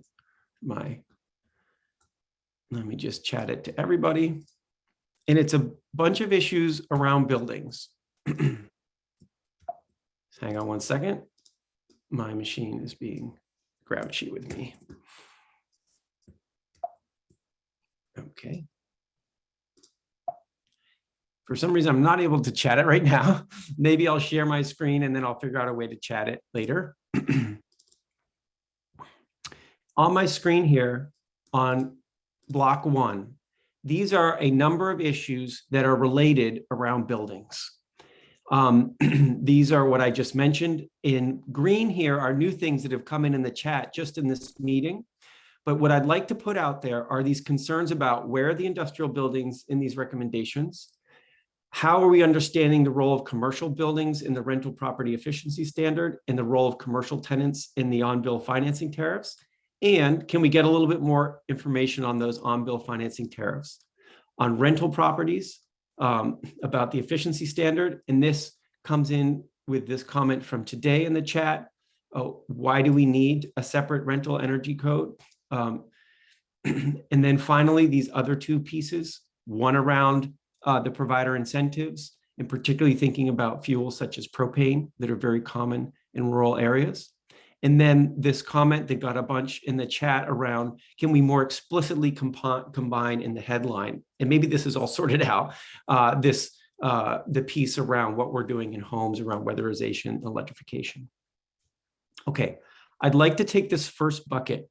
And the way I'd like to do this is for subcommittee co-chairs, if you could just take a first like 1 or 2 minutes and speak to some of these concerns, and then we will circle back to those concerns and see if there's anything else that we need to say. So Rich, if you want to take a first whack at this about things we haven't already talked about today that could provide you, where you could provide some additional clarity. I'll try on some of them, and we may need others to comment on some of the other bullets. But first, with respect to industrial emissions, the proposed clean heat standard does include fossil fuels used in industrial applications, including industrial buildings, also process heat for that matter. So the industry is included in the clean heat standard. So it is addressed, in the further detail on that.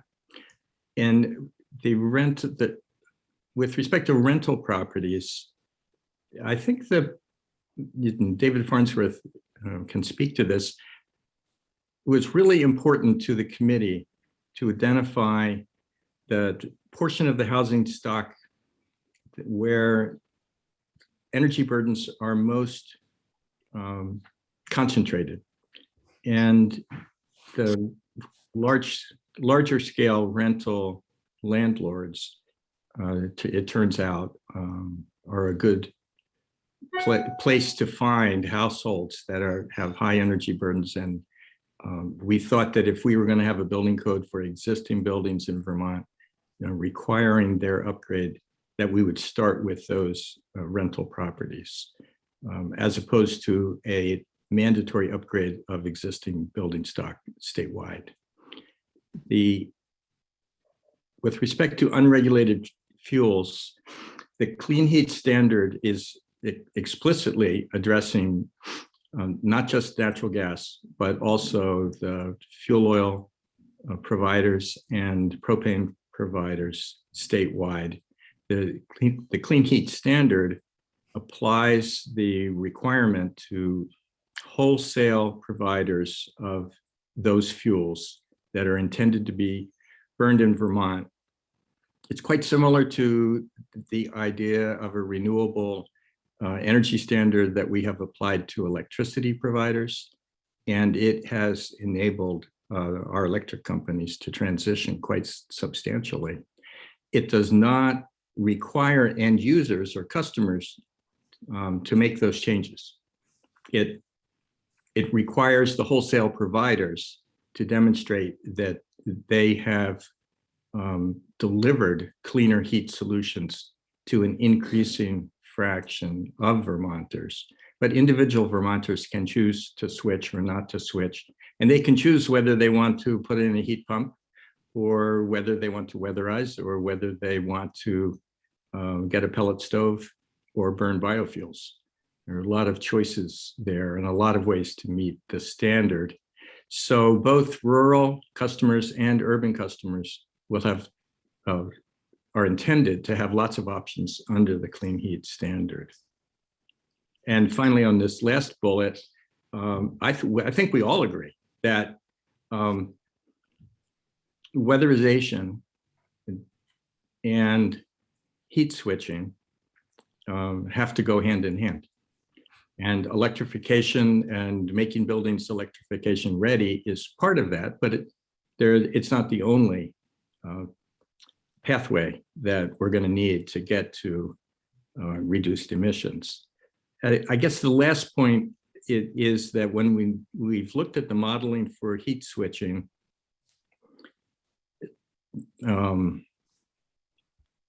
it may be the case that we're not going to be able to meet the emission reductions in the early years just through weatherization and electrification, that combination. In other words, biofuels and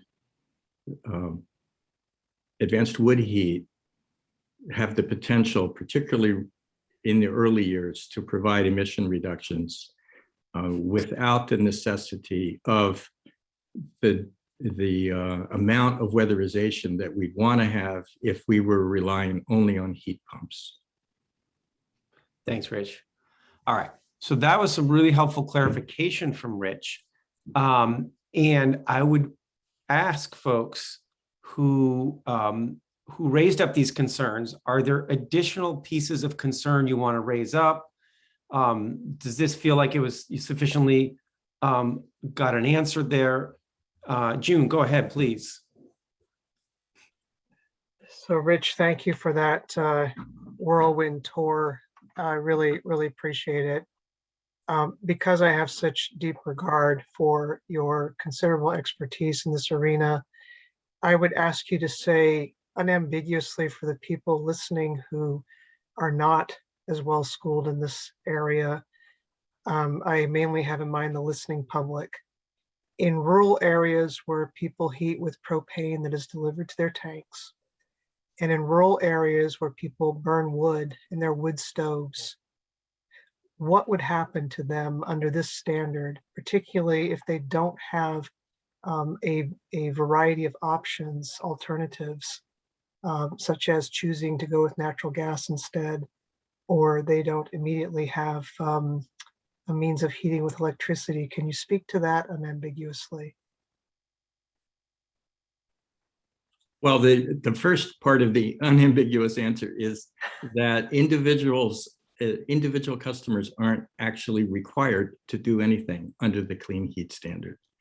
The goal of the clean heat standard is to reduce fossil heat emissions in the state to meet the GWSA mandates.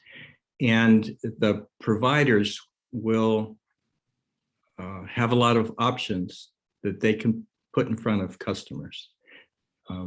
So I, for example, have a pellet stove. I live in a rural area. I have reduced my consumption of fuel oil because I have wood heat, and I also have a heat pump for that matter. But I don't rely on my furnace as much as I used to. And so the reductions in the short term can come from a variety of sources in an individual household without weatherizing necessarily and without spending a lot of money on electrification. Well, forgive me for coming again, but I Yeah. think this kind of clarity is really important for what we're doing here. If somebody heats with a wood stove and they cut their own wood, or they have wood that is cut delivered to them, that person will need to install a wood pellet stove if they're going to continue to. I see Jared shaking his head, and this is why I want the clarity, because I don't think that is clear to the average person, and we need to be talking with that kind of clarity. Others have a propane tank. Should we understand that the fuel dealers are going to deliver propane that is sufficiently clean to meet this standard? I'm sorry to be so building block basic, but you know that I've been a very strong proponent of this kind of clarity. I'm the Mack truck woman, so let's have that kind of clarity. No, June, it's great, and in fact, I'm sure Jared will point out that propane customers are right now probably the most difficult customers to convert.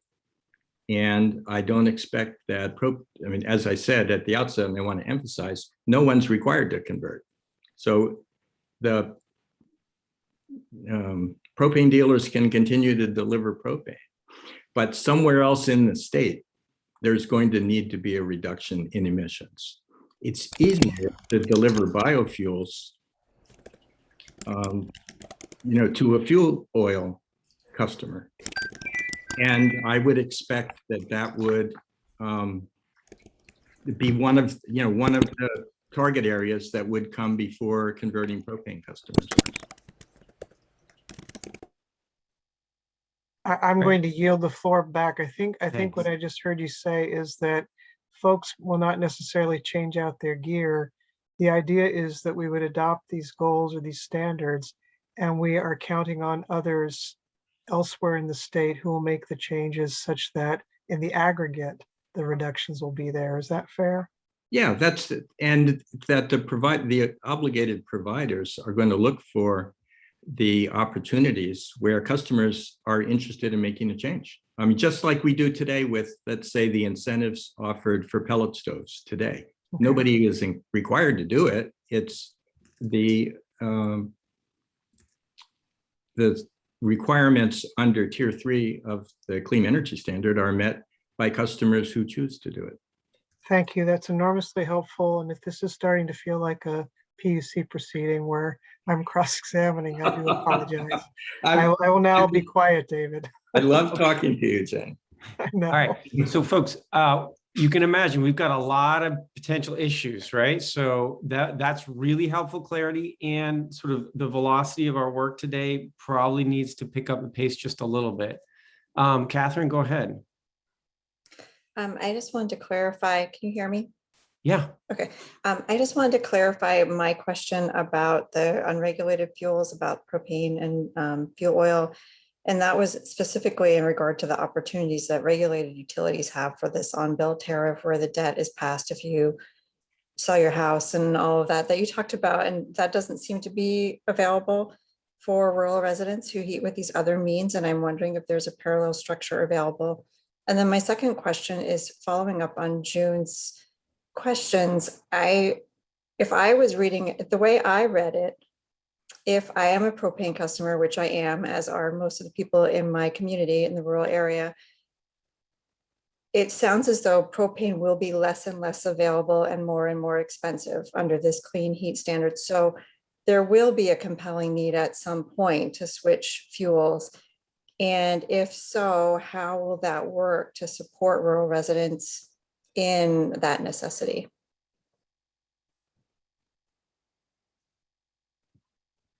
Okay. Dave, do you want to address that, or shall I? Sure, I'm happy to. For the first question, Catherine, wherever you are in the state, you have an electricity company. Our recommendation is that your utility, could be VGS, but your electricity company, that they offer that tariff that allows for on-bill financing. So your electricity user, you have propane in the yard, or you have delivered fuel of some sort, right? You can still take advantage of, we're recommending that you still should be able to take advantage of a tariffed service from your utility, your regulated utility. Okay. All right. David, I just have one comment I want to make here, which is that this kind of back and forth is long overdue, in my opinion, in these council meetings. You asked at the top of this meeting whether I had concerns about the agenda, and I was very helpful by being quiet. And so I'm going to stand by that. But if the pace at which we're proceeding is such that it forecloses this kind of exchange, then I do have a concern. I just wanted to put that out there. Thanks, June. Appreciate that. Okay. Sean, can I go to your hand now and see what's going on? I just want to double check though, Catherine, were you looking for additional clarity that you didn't get there? Well, my second question didn't get answered, and I'm still murky on the first one. Okay. If you have an electric utility, Catherine, and our recommendations are accepted, then a tariff on-bill financing offering should become available to you. If I switch fuels. Regardless of what you're heating your home with, yeah, if you have a regulated utility providing service, a co-op, But that requires me to switch fuels. If I was understanding the on-bill tariff, it also would apply to weatherization and other. Catherine, I think what might be helpful is the bill we're talking about for on-bill is primarily recommended to be the electric bill. So everybody has one.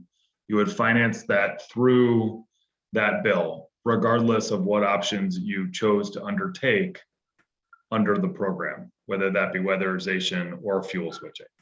Okay. So regardless, everybody should have access to that based on being a ratepayer through their electric. If they're using electricity, but if they're using propane, is the No, representation? Electric use of any sort. This is my point. If you're heating with propane, in order to avail yourself of on-bill financing, you have to heat with electricity, don't you? No. No. Okay, can you spell that out? Right, because I wouldn't be saving any electricity by weatherizing. So how does that translate? If you have an electricity bill, your electricity utility will arrange for a tariff that allows you to finance efficiency investments. You can continue heating with propane. You can replace windows, you can get insulation. And you can fund that through the electric company's tariff on bill financing offering. That's very helpful clarification. Thank you. And then my second question was about, if I understand the clean heat standard correctly, propane and other non-regulated fuel uses will become less available and more expensive. And so how will that transition, how will rural residents be supported in that transition that might be necessary? I think there are two parts to the answer, Catherine. The first is that just as a matter of physics, we're going to be burning less propane and less fuel oil, as well as less traditional natural gas to heat buildings in Vermont. I mean, that's the only way to reduce the rate of emissions. So you're right that we will be burning less propane. The important point about both the combination of the clean heat standard and the weatherization program is to create a transition that smooths the impact of that for individual homeowners and building owners statewide. And the mandate is imposed on the fossil fuel providers to make it possible to assist their customers in making that transition. So it'll be a combination of weatherization and fuel switching over time that would yield those emission reductions. This is, think about the renewable electricity standard that has over time switched the components of our electric supply from one that was much more emitting to one that is much less emitting. It seems like it should be the case that it's going to be a lot more expensive, but actually it doesn't need to be more expensive because we would be avoiding those significant costs that Vermonters have historically paid to import fossil fuels. So I can't answer the question for any individual customer. What are you going to do 10 years from now if you make a switch? But on the whole, the savings that come from not burning fossil fuels are quite significant. Okay. Sean Brown. Thank you, everyone. On the on-bill finance, I have a couple points. On the on-bill financing, would those be, if someone didn't pay their bill in full or their bill at all, would the tariff, not paying the tariff, lead to electric disconnect for that household? That's one of my concerns. We work with a lot of low and moderate income people through our department. We know paying their monthly utility bills can be a challenge. And adding a tariff to that. Obviously, there might be savings offset someplace, but many of our low income moderate folks are on such a thin margin that would be challenging. And then also, what happens if someone sells a property that they use the tariff to upgrade? Do they have to? Does the tariff follow them to someplace new, or is there a mechanism where they have to pay the tariff off in full? And there's a lot of details there that need to be fleshed out. And then on the rental property piece, I'm concerned that landlords are going to cost shift the energy efficiency upgrades of whether it's heat pumps or weatherization, which I think we all agree are things that need to happen. But for renters, rent in Vermont is incredibly challenging now. Many pay much more than the 30% of their income towards rent. And if landlords cost shift that and increase rents, to cover their costs, it's really going to start pricing people out of the rental market. And we already have a challenging rental market in the state and a homelessness issue. And I'm just worried if this is not done well, it could exacerbate those issues. So those three questions. If it's not done well, it's a bad idea. I agree with you. The middle question, does this pass with the person when they leave the building? No, the idea is it stays in the building. It stays with the meter, so to speak. So if somebody makes an upgrade and then they move on, somebody who moves into that place will assume the additional costs associated with that. Because of time, this goes to your first point. Because of time, we weren't able to go into a great amount of detail, but financial counseling, navigating is another word being used, is really important here, because it makes sense on the one hand that an efficiency investment could result in lower costs for that occupant over time if they don't increase their energy use, for example. But if an efficiency investment were made and then you have, your uncle moves in with you and he's, starts using a lot of electricity, then that sort of upsets the assumption in it. So making an efficiency investment with a tariff on bill financing approach would first involve determining exactly what your energy use is, what sort of savings you might get, what that might result in cost savings for you, energy avoided. And that way, consumers are given a chance to determine whether or not they want to make that investment. That's, I think, your first point. And I apologize, I don't recall the final point you made, except that if this isn't done properly, it could be a mistake. And I agree. The consumer protection and education part of this is a key part of this to make sure it'll work properly. Dave, there was a specific question about if you didn't pay your bill in full, would you be at risk of being cut off? Is that part of the design that you all have talked about? That would depend on how the tariff is rolled out. I haven't seen one of these tariffs before, but if you're not paying your bill, you are at risk, subject to all the other protections here in Vermont, for cutoff. But maybe, Liz, I hate to put you on the spot, maybe Liz, who's been more involved. No, I put up my hand. That's fine. I think this points just in general to how important it will be as we finalize recommendations that we have clarity on what we are recommending and what still remains to be designed or discovered in the implementation. And this is a perfect example. In other states, and there are a few that have adopted on-bill financing, and to Secretary Flynn's question, it is typically, and to my knowledge, only for weatherization, not for actual fuel equipment switching, that would raise the concern that you put in the chat about an electric utility essentially serving as the finance agent for a fuel switch. So that's an important clarification. But for those states that do have it, it's my understanding that they have allowed what's known as disconnection in the event of non-payment, like currently exists in Vermont if a consumer does not pay an electric bill or the efficiency charge that's a part of the electric bill.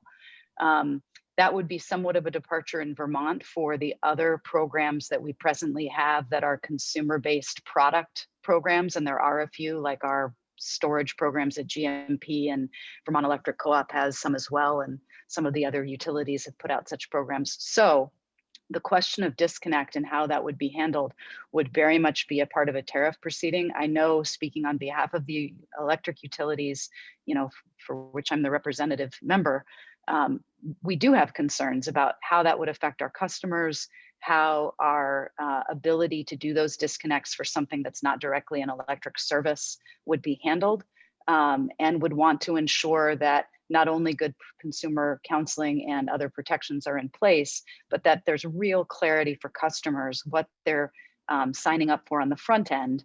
Because if it weren't subject to disconnect, it could put other customers eventually at risk if there weren't really good mechanisms for loan loss, for example, to cover debts that might accrue and never be paid. So it's very complicated.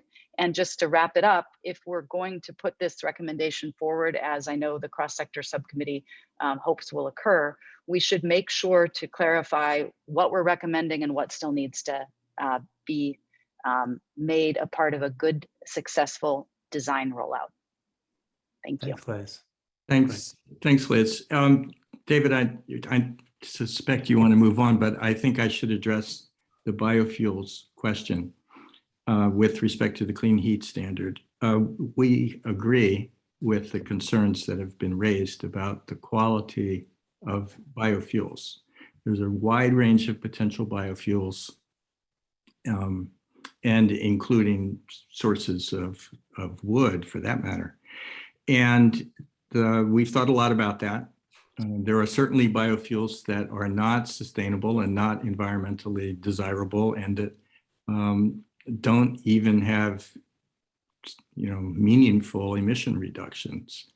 And so a process for evaluating biofuels, along with the process for measuring credits under the clean heat standard generally, needs to be developed. The proposal is to create this is under the supervision of the PUC and with a lot of input and coordination from the DPS, to include a process, a technical advisory group or a TAG, for the implementation of the clean heat standard that is quite similar to the tags that we have experience with for administering the renewable tier 3 of the RES in Vermont, and also energy efficiency programs over time.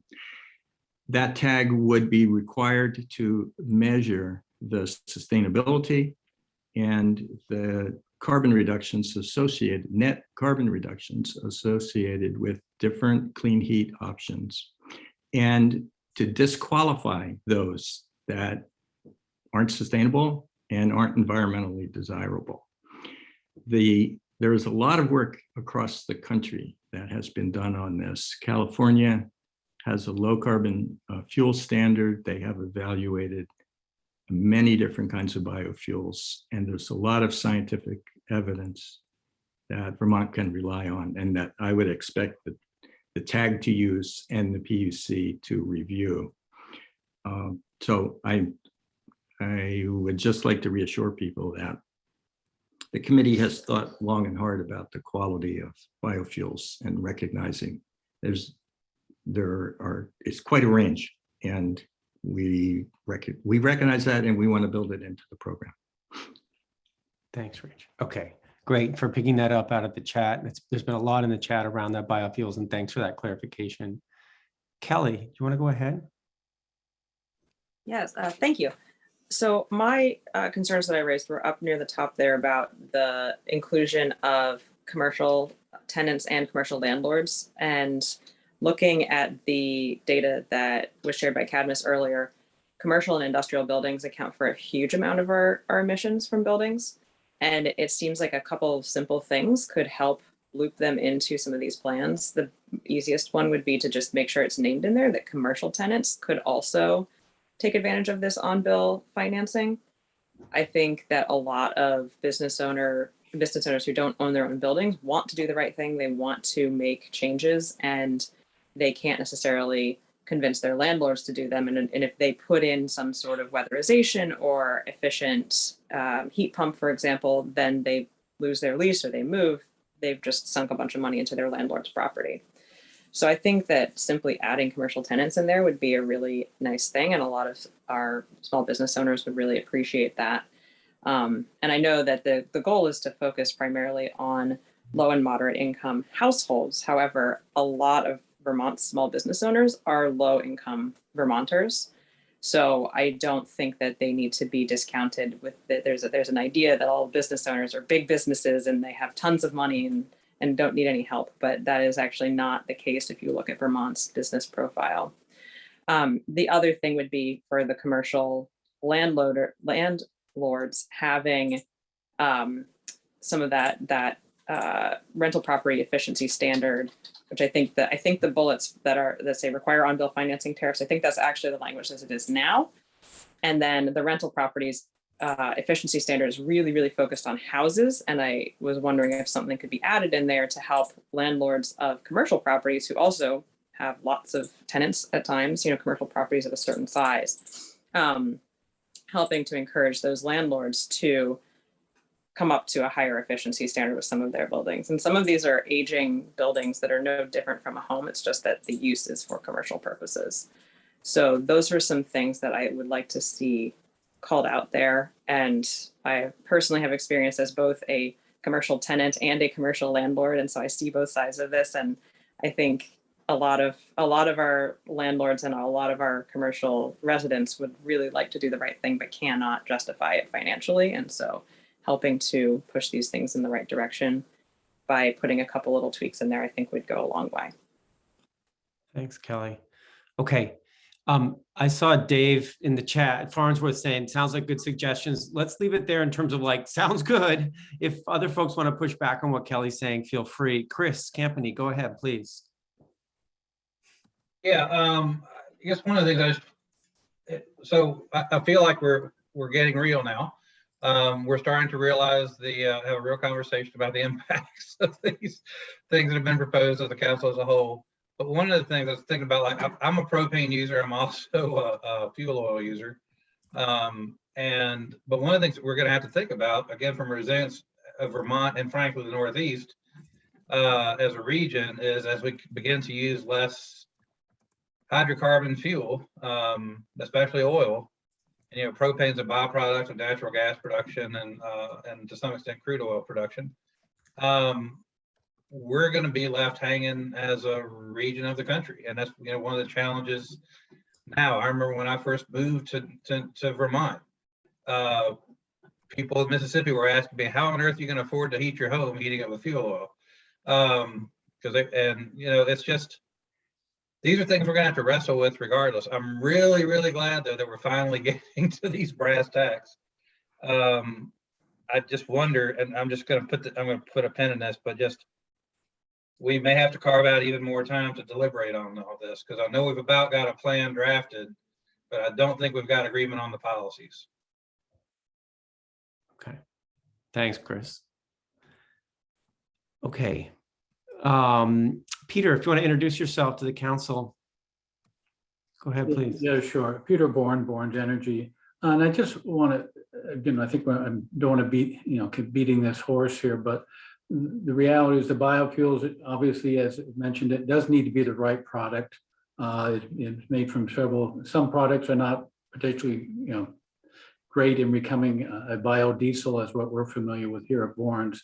Where we use recycled cooking oils, but it is a matter of what the quality of the product is. We here know it at Bourne's know it works, because we do have customers burning B99, including myself and some of the other employees. So it's a doable, right scenarios and right things have to be correct to make it work, but it does work and seems to work fine.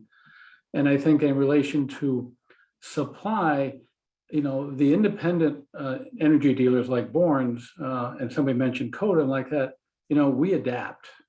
We just need to know there's opportunities out there that we can adapt to that will indeed are financially sound for us to work in.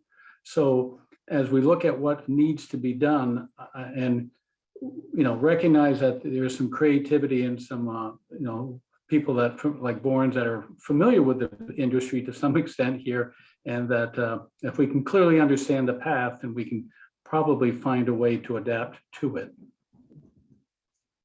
Thanks so much, Peter. Jared? Thanks. I just want to briefly add to a couple of key points that Rich offered. I really appreciate and agree with both Chris and Abby and anyone else who has raised questions and concerns about the importance of making sure that we are really transparent and careful about biofuels. And that has certainly been the priority of the working group that has been drafting a model clean heat standard design. And one of the things that I think is so important about the clean heat standard proposal is that it is technology neutral. It does not pick winners. It is based on being able to transparently prove and have independently verified life cycle emissions reductions. So when this has happened in other states like California, Washington, and Oregon, they use life cycle analysis of fuels. For instance, maybe the GREET model from Argonne National Labs or California Air Resources Board does supplemental analysis, and they are looking at hundreds of different types of biofuels in their supply chain and their sourcing, so that each one can be individually assessed on its life cycle emissions. And we're making sure, that a clean heat credit in a clean heat standard wouldn't be, one for this technology we like, one for this. It's based on the life cycle emissions savings that can be independently verified through, as Rich said, a tag-like process, which is what we have in place for efficiency programs and tier 3 fossil fuel reduction programs. And I just think that is such an important point to emphasize, that this is technology neutral, and it is the solutions and the technologies that can be proven to reduce emissions. And that's the basis on which they would earn clean heat credits, is to what degree they reduce greenhouse gas emissions on a life cycle basis. Thanks, Jared. Okay. So what we've heard now are a set of, and I'm not good enough to take real-time notes on this and share them back to you like I typically do. There's too many things going on right now. But what we've heard now are some real details and concerns and clarifications around the clean heat standard, about the on-bill financing piece, about what this means for commercial buildings, about biofuels, right? Those are some of the big ticket items that have come up, and the cross-sector mitigation subcommittee is hearing that and now can take those back and figure out what to do about it. So we'll make a summary of these comments and we'll do a quick turnaround so the subcommittee has it to work with. And the subcommittee can look and see what to do about these comments that are coming up and being expressed as we're really getting into the meat of this. Secretary Young, go ahead. Thank you, David. As we move into what I think is going to be like the last 40 minutes or so, are you planning on going through the next weatherization group of questions? I couldn't see the whole document. And I just would like to put out there a general question around the weatherization, the building's strategy of adopting weatherization at scale initiative. So the recommendation is that we adopt this weatherization at scale initiative, but that's not going to be, from what I read, complete until sometime in November. So I would like just some clarification for the council as to when we will see the weatherization at scale initiative that we're going to be asked to consider recommending. And you can, I don't need an answer now. You can park that into the questions around weatherization generally, but. Well, I think it's a good segue, Secretary Young, into another block. I've got several blocks. It sounds like we're not going to get to all of them today, so we're going to need to create some more time. But if we looked at another block around these issues, the one that's most, correlates to what you're saying right now, Secretary Young, are this other piece around transportation and some other cross-cutting pieces, which include the weatherization at scale. And this comes back to a lot of the conversations we had in the chat today about scale, particularly around weatherization. And so, oh, Sue seems to be editing my document in real time. That's exciting. So these are a set of issues of which the scale of what we're trying to do is one of the key items. Another is this issue, can we be more focused in our action around where we'll get the best reductions, both in vehicles and buildings, and can we put a justice and just transitions overlay onto that, was the comment. Can there be something more done? And here are some of the other issues that are in this bucket that folks want to jump on as well around, do we understand the financial implications of the differential EV charging rates? And then some other pieces, which I'm not sure whether we've got to it and through the discussion of the biofuels and the concerns around that. And there's some other pieces around TCI and overall equity considerations. So I'm going to drop my screen for now because I think it's a little distracting having the screen. I'll throw some of this into the chat. But those are a set of issues that I think we could piggyback on what Secretary Young just said around, oh, when will we actually see this thing that we're supposed to be standing behind? And oh, what about that 120,000 homes for weatherization? How are we feeling about that? And so I'll open it up to some additional comments on that in a reaction to Secretary Young's question as well. Does someone have an answer to Secretary Young's question about the weatherization at scale piece and when we'll see details of that? I would just note that in the chat, there's a note that those recommendations have been submitted to the council via the public portal, and I believe Richard Basie is looking to get that link right now, so it's available for everybody to see. Okay. Okay. Great. And I'd be interested, is there anything else that needs to be said that hasn't been said in the chat about the concern of sort of the feasibility of some of these numbers and targets? Is there anything else that folks feel like they need to transmit to the cross-sector mitigation group about the feasibility question? Abby and then Sean. I guess I would just like to further encourage that with, and this is something we've been thinking a lot about at Ag and Ecosystems,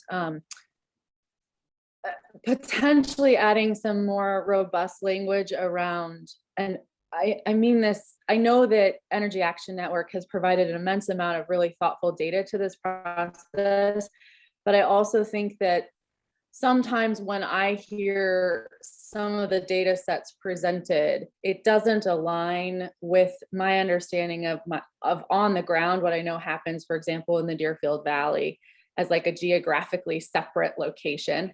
And so I think like anything that we can do to, as we're trying to roll these programs out, to understand where we currently are, who we're currently serving, you know, in what Jared showed earlier about heat pump adoption. I think it was like the towns that I saw referenced in that graph were Stratton and Winhall. There is so much wealth in those towns. And I know this from a very visceral level. I live very, you know, this is my area. And so if we're reaching, if people in Stratton are adopting heat pumps, that's not the same as people in Whitingham adopting heat pumps. And I just think we really need to understand who we're reaching, how we're reaching them, and what we need to do to make the programs work to reach the, you know, there's 30, I always say that there's like 30% of the population that we might never reach because they're just not on board, and 30% of the population that likely can do this on their own financially. And we need to make sure that whatever we're putting forward can address the 40% of the population for which this is amorphous and more difficult to think about in terms of how it interacts with their real life realities. So just encouragement in that regard. Thanks. Thanks, Abby. Thanks for lifting that up. Sean? Yeah, and my comments are similar to Abby's, just recognizing one that scale up that's proposed is ginormous. You know, to go from like we're weatherizing 3,000 homes a year across the different programs in Vermont right now. And if you look at to start a program like that, you're probably talking the earliest it could get off the ground is in 23. So you're looking at 7 years to weatherize that many homes, which given our workforce challenges and supply chain challenges is concerning at its least. I just want to make sure we understand those dynamics. But then also looking at, and I certainly agree that we should not just be looking at weatherization, but new heating technology like heat pumps and also electrical upgrades. And given the condition of many of the homes that need to be weather upgraded in Vermont and their very old housing stock, that's a significant cost. And we could be looking at, you know, over 7 years, a cost that could go as high as $2 billion. And to Abby's point, you know, really wealthy households might be able to absorb that. You know, the lower income folks who we serve through our program, you know, are, you know, I'm not sure how we would cover that. And then the 40% in the middle that don't qualify. I think we just really need to think about the finances of this and how that works moving forward, because that's a significant lift financially, workforce and material wise. Thanks, Sean. Thanks. Jared, do you want to go ahead on these same topics? Yeah, I just want to offer a brief reflection. I really appreciate the point that TJ Poor and Sarah Phillips and Sue Minter made in the chat, that the weatherization really is different than a lot of these other actions. It is much more labor intensive than, you know, a stove change out or a heat pump installation or, you know, an EV purchase or you know, switching to B100 biodiesel as a drop-in replacement for fuel oil. And I think that's a really important point, and that you know, it will likely be easier to scale on a number of those other technologies than it will on weatherization, given the significant workforce training and workforce expansion that will be necessary there. I also think that, you know, we're at a point in time where Vermont consumers and Vermont workers are struggling under the status quo. You know, a couple meetings ago, Commissioner Tierney talked about the Mack truck of, I think as she phrased it, the coming climate action plan. I think actually I see it very differently. I think the Mack truck analogy that's most appropriate is the Mack truck that has already hit and is sitting on top of Vermonters, which is the high cost and the price volatility of our dependence on fossil fuels. We have seen in the last year nearly a 50% increase, over $1 increase in per gallon in gasoline. If you look historically, the highest cost and most price volatile ways that are most burdening Vermonters to heat our homes are propane and fuel oil. And so I hear the concerns about the cost, but we need to think about cost and benefits holistically and about getting off of high and volatile cost curves to save Vermonters money and invest in the Vermont economy and benefit Vermont workers. So, you know, I just think we need to take that broader perspective. And while we need to be appropriately kind of skeptical and careful about how we're going to achieve different goals and targets, we also need to have ambition. We are facing a global emergency of a climate crisis. We're facing an economic challenge around, you know, who is benefiting from our economy and who is being struggling with energy and other burdens in terms of, you know, lower income, lower paying jobs. And I think that we have to remember this is a major opportunity to help lift a burden and to help reinvest in the Vermont economy rather than staying dependent on high cost, price volatile fuels and sending most of those dollars out of state. Thanks, Jared. Thanks so much. And Peter, or you dropped your hand? Yeah, I was preemptively getting it ready to be dropped. Yeah. Thanks, David. I think I appreciate all the feedback, and the scale of these actions are immense. I think we have been grappling with this for months. We understand that when it's all packaged together, it's a giant, it's tough to comprehend. I like to think about the alternative. Somebody asked, or I think Secretary Flynn asked, what happens if the technology is not available? What happens to this work? And the reality is that we have binding requirements in statute. And so we run into this sort of buzzsaw, if you will, of what happens after that, right? So if we get to 2025 and the policies put into place as a reflection of this climate action plan are not met, and the emissions reductions are not met, then the recourse, short of further legislative action, is to have a court tell the Agency of Natural Resources to look at its rules based on the ones that were contributing to this effort and see which ones contributed to us not making those goals and to make them stricter. It is not a holistic reimagining of the plan. And so I think it's important for us all to sort of bear those pieces in mind as we think about sort of what happens to our work. This is not we do this once and we leave it alone and we hope for the best. This is why we're all staying engaged, because the outcome at the other end is a series of regulatory pathways that aren't going to represent necessarily the most cost-effective solutions to things and requirements that need to be addressed. And so I like to hold that in my brain as I'm thinking about these things and thinking about ways that we can see these and see opportunities to improve or see that we have a hurdle in front of us and figure out if we can overcome that hurdle along the way. Because the outcomes for Vermonters of a straight A&R regulatory program are not positive, not one that I relish supporting. Thanks, Peter. June? Thank you, David. A couple of things. I want to set the table by saying, Jared, I respect your commitment to recognizing the climate emergency, and I assure you, you are no more concerned about that than I am. So I'm going to take that off the table right now. The things we've been discussing today are granular. In my judgment, this is one of the few times in our deliberations that we have been granular, and we need to continue doing that. There isn't one Mack truck. There are two, at least, probably more, in my judgment. And I don't think we're here discussing which Mack truck's going to take precedence over rolling over Vermonters. What we're here to do is to figure out a plan that works to achieve our goal.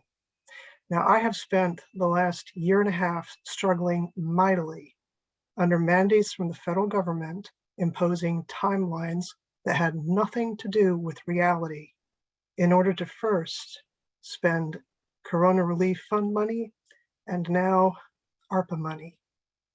Those deadlines that legislatures impose without regard for what can actually be done, in my judgment, border on being criminal at this point, because it is forcing people to act without a solid basis for using those resources in a reasonable fashion.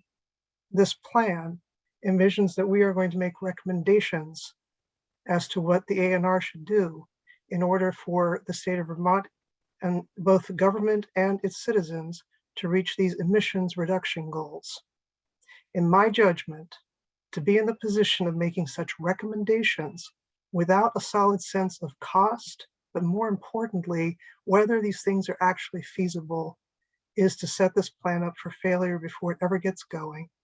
And so I think what we need to do is have a component of this plan that squarely addresses as a recommendation that we seek greater time from the legislature, having done the work that we can do in this forum, which is immensely awkward, notwithstanding everybody's incredibly good faith efforts to make it work.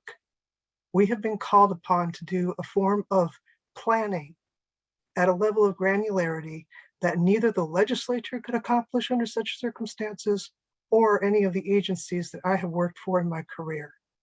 there just comes a point where lack of realism has to be called out. And I hope we will do that in this plan. Thank you. Thanks, June. Thanks. Rich, your hand's up. Go ahead, please. You're on mute. Yeah. Well, yeah, thanks. Well, this is just what I would take as a partial reply to June. I didn't intend it to be a reply to June, but rather an observation about the clean heat standard that I have had in mind for some months. One of the facts about reducing emissions from buildings, is that we know that heat pumps are a great solution over time. Heat pumps work best in our climate if buildings are weatherized. And so we have a kind of we have a challenge to weatherize quickly enough in order to electrify quickly enough to reduce emissions. And so I agree with all the comments that we have to be really careful about the pace that we anticipate to be able to move to heat pumps. And that's one of the reasons why I favor a clean heat standard that allows us to meet our emission reduction requirements at the pace of something like 2% to 4% improvement per year, which I think is doable, using a variety of clean heat solutions. That includes weatherization, it includes renewable natural gas, it includes clean biofuels, it includes advanced wood heat.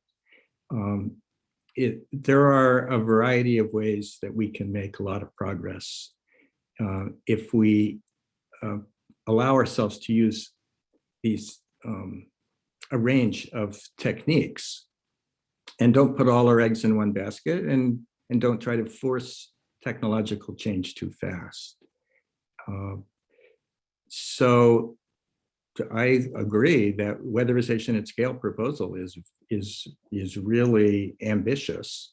And I think this committee should look at the work of the weatherization working group, which has worked really hard to show how it could be financed and how it could be rolled out.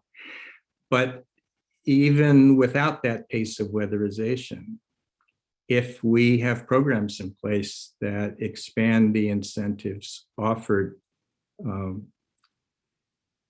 for these other ways to reduce emissions, we can make significant progress. And that progress can happen relatively quickly in some of the parallel heating solutions.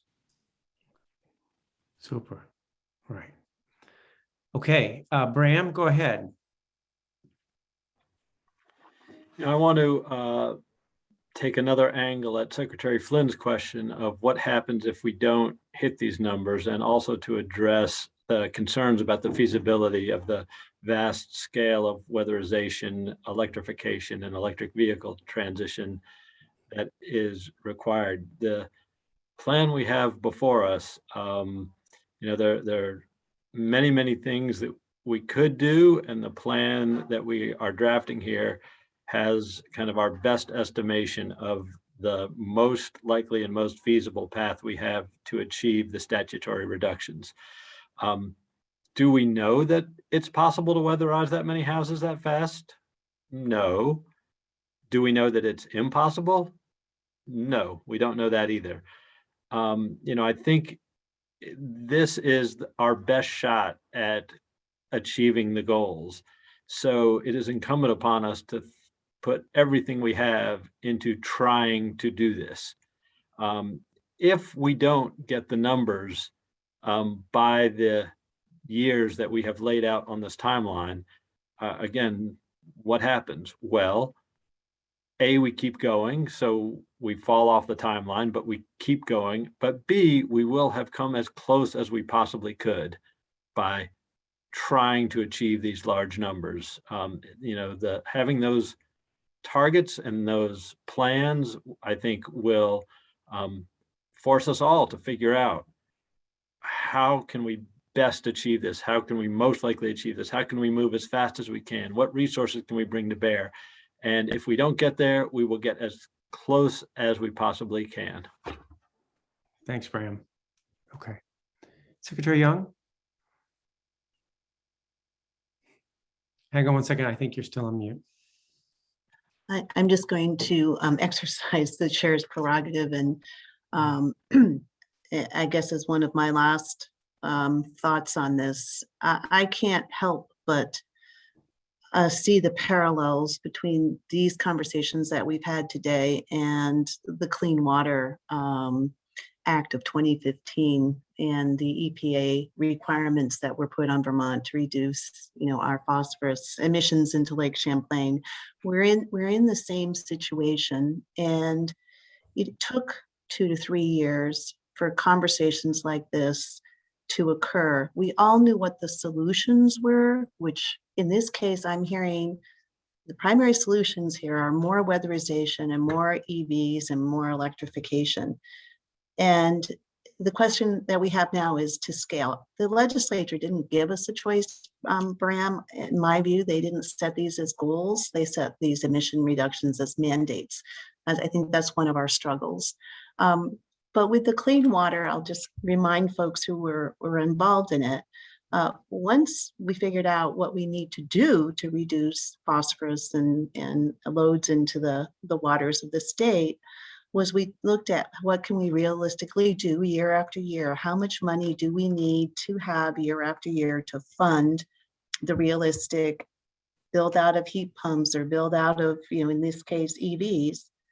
And then we set a budget. And then we went and we looked at all of the federal funds that we have, and there's a ton of federal funds out there to the extent that they're eligible for these projects and incentives.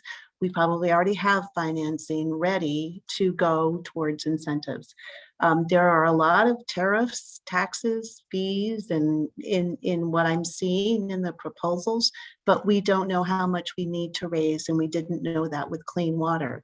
But at the end of the day, we were told by EPA, you find a dedicated source of funding and you get 50 million a year. We figured we need 50 million a year to do it. We've done it, and we've done it without raising taxes or fees. We've done it within existing funding sources. We've done it within existing revenue sources. And we haven't had to talk about, we've had plenty of money to meet our goal, our financial goals and our project goals. So it takes some time, and we have a very good system now in place. We have a good funding system. It took two to 3 years to stand that up, and it is working well. And I guess I'm just saying this because I think we all agree there are solutions out there. I think there's some consensus. We can't do it at the scale that we're talking about, but we can do it at some scale, and we can then decide what we need to ask the legislature to fund to hit a realistic scale year after year and make our funding and decisions around all of these items in here that suggest we're going to raise taxes and fees to do it and determine what we need to raise. So I guess I would just ask that the council moving forward take a look at the clean water model, what we went through to put together a very effective program that is ongoing and working, and it's a model I think we should look at, and it takes scale into account. So I just wanted to put that out there, that I think that might be one way to look at some of these issues through that lens. Thanks. Thanks, Secretary Young. It also speaks to the fact that we're not going to solve all that by December 1st, right? There's time, there's future steps around all right. These issues. Yeah. Dave, and then I want to put one or two more issues on the table and then go to public comment. I think the water example is very interesting. When my last year of law school in 1993, I published a paper on what Vermont could do to clean up Lake Champlain and address its eutrophication problems. And I found that millions of dollars had been spent studying it for decades. That was 1993. And of course, that's continued.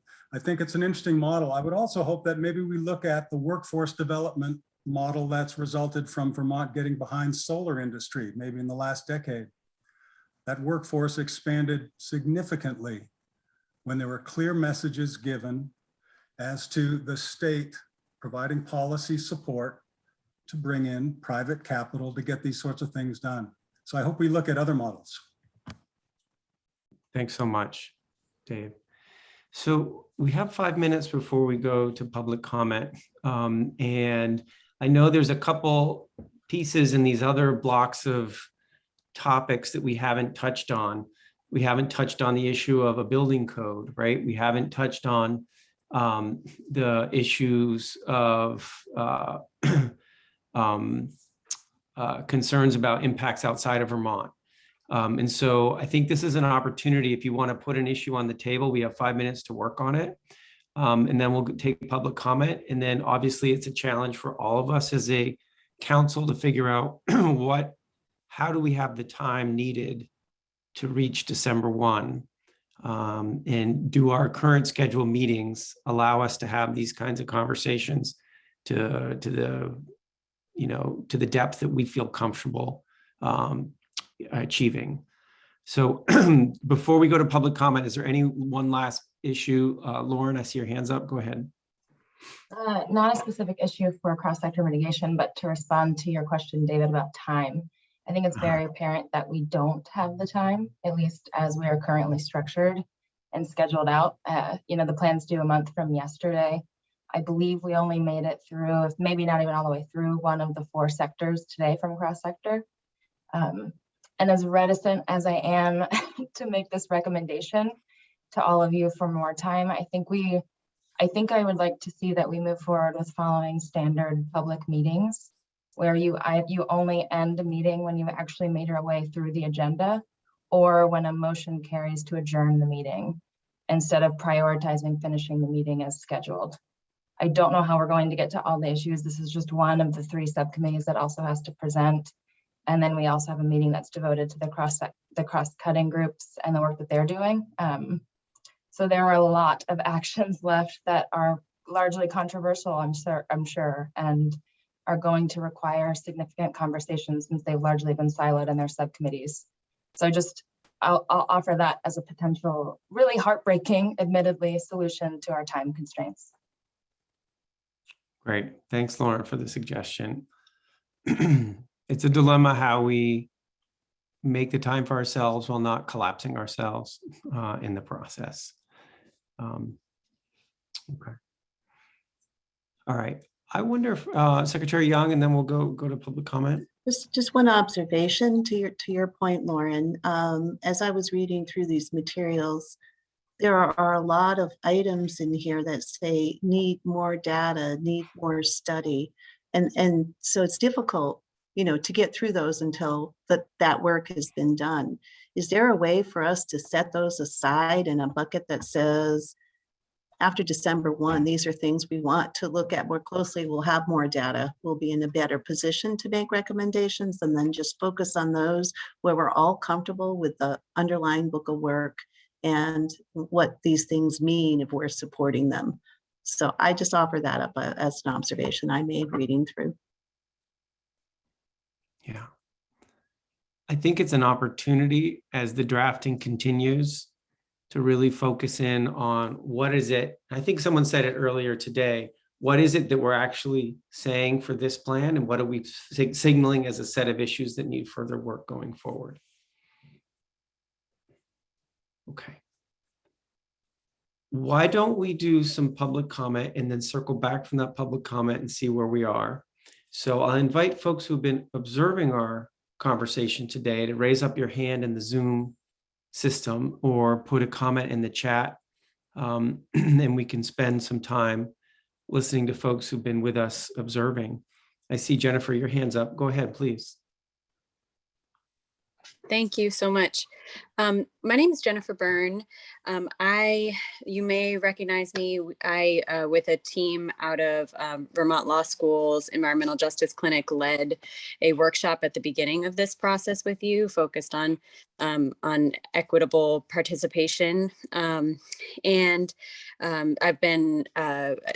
not here representing that group. I'm also a conservation district manager, and I'm not here representing that group either. I'm here as a private citizen because I just want to, speak to all the different facets of what I understand about this process. And I have a number of concerns.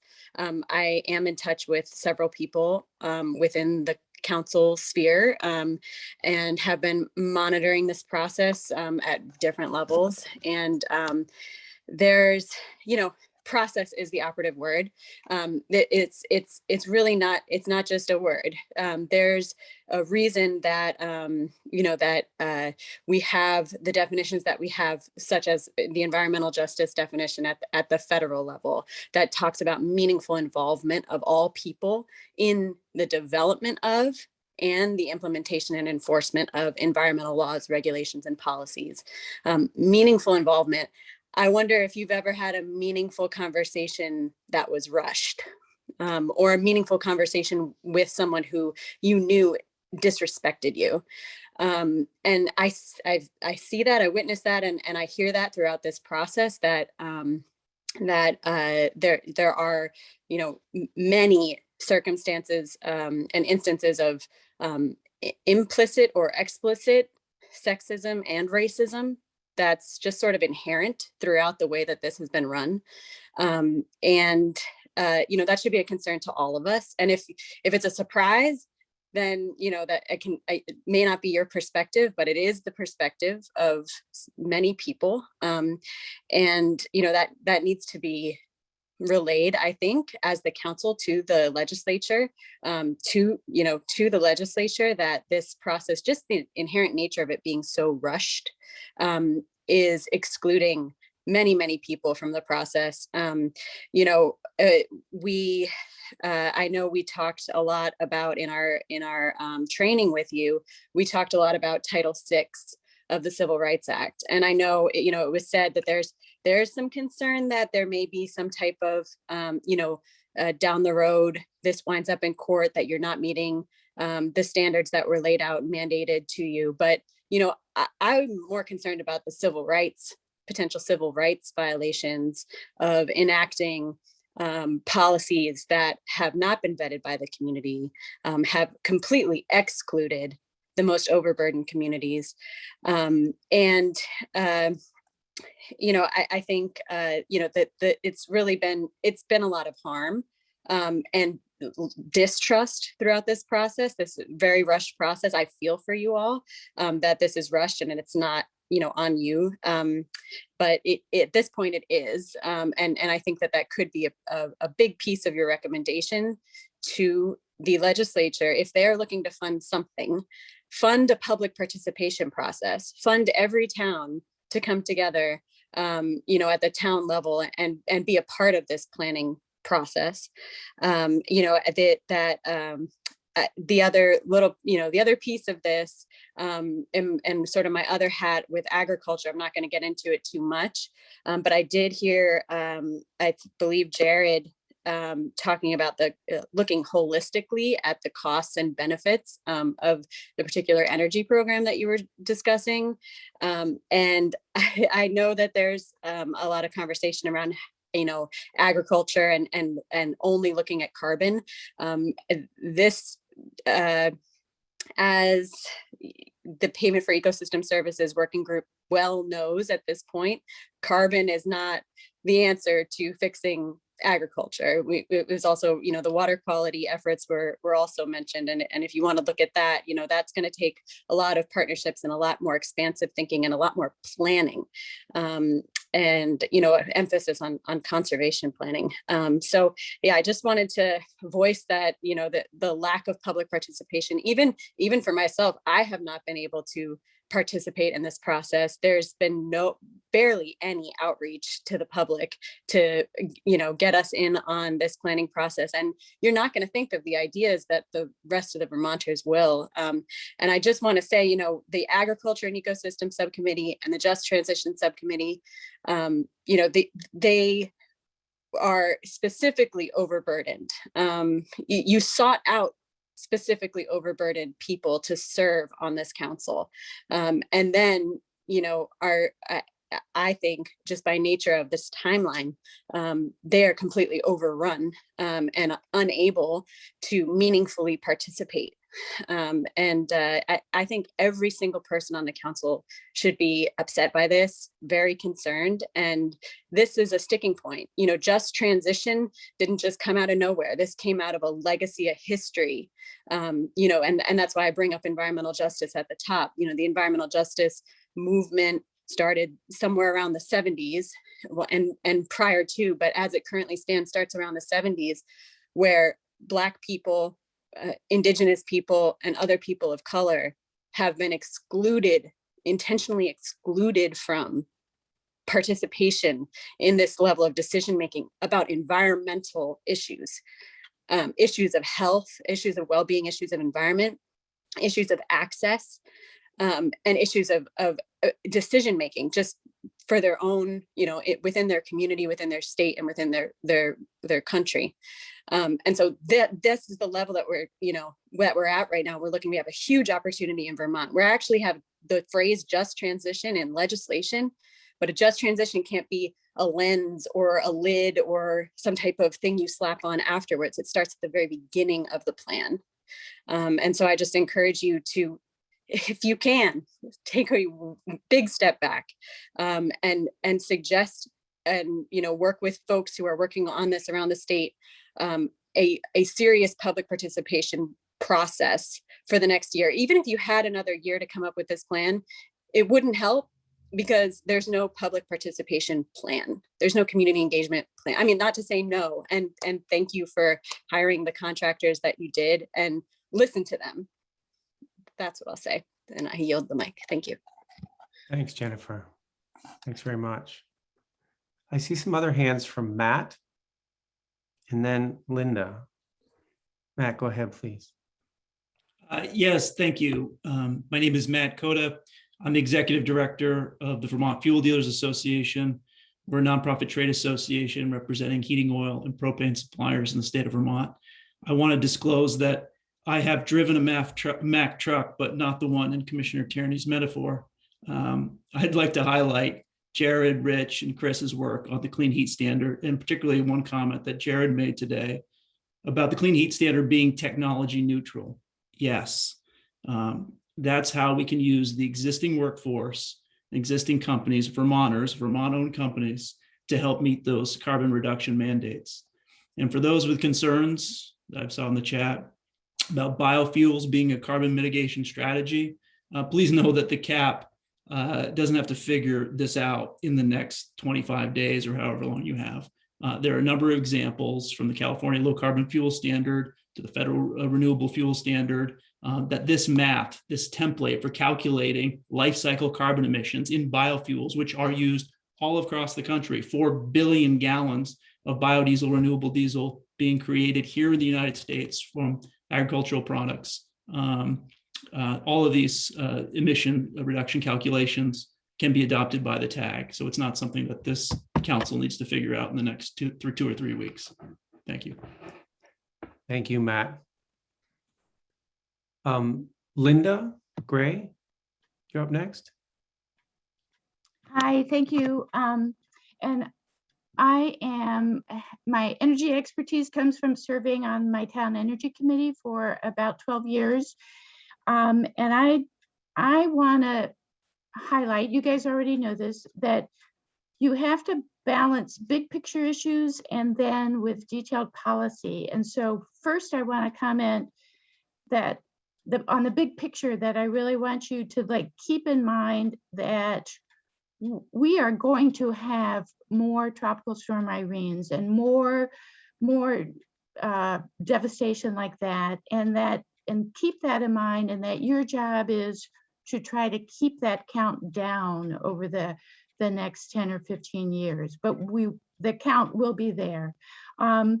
Turning to the specifics, I think in terms of trying to keep the count down, that the best thing is to try to go with some programs that exist and that you can implement quickly. And so I would highlight among those the Transportation Climate Initiative and the Clean Cars 2. There exists, Vermont can jump on board with them and, identify particulars that are the suitable policies for Vermont within that. And then third, I'd like to say that I think you ought to be sure to highlight in-state renewables, and in the context of the impact that has on jobs and also on resilience, thinking back again to what we're dealing with. So thank you. Thank you, Linda. Thanks very much. Ben? Thanks, David. Ben Edgerly Walsh from the Vermont Public Interest Research Group. And I would like to go on the record agreeing with Matt Cota, the Vermont Fuel Dealers Association. I don't, probably never going to hear that sentence again. But I think he actually made a very good point, not just as it relates to the clean heat standard, but really as it relates to a lot of what you're doing here, or virtually all of it. You are taking one big step forward over the next month. You're obviously going to continue this work after that, and so are a lot of other people. Any bill that comes out of this is going to have an implementation date months or even a year or two out from next legislative session. Rulemaking that follows that would also, come significantly down the road. There are enormous opportunities for continued public engagement going forward. And you are taking one incredibly important step in this process, just like the legislature took a step before you in doing the Solutions Act, passing the Solutions Act, and will take more steps after you.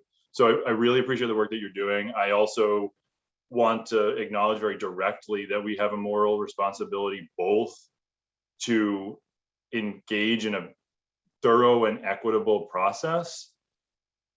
And I agree with a lot of what Jennifer said, and to dramatically cut carbon pollutions on an incredibly fast timeline. Both of those things are true, and they're true at the same time. And you all are doing an enormously important task in trying to sort of square that circle, balance those two things. I think you've done an admirable job, not enough as you all have acknowledged. And I'm really glad that the plan is going to include aspects of how that can be done better in future climate plans, in the legislature, in rulemaking. And as an organization, BPIRG is certainly going to fight both for better equity of outcomes and better equity process and equity of opportunity going forward. And we're really excited to support some of the kinds of recommendations that are coming out on public process, on translation services, interpretation. Those things are things that we just have not done as well as we need to as a state, just like we have not done cutting carbon pollution as well as we need to as a state. So really appreciate it, and appreciate the opportunity to speak for a couple of minutes. Thanks, Ben. Okay. Any other comments that folks want to drop in the chat? People have been joining us today. Or if you'd like to speak your comment, you can raise your hand.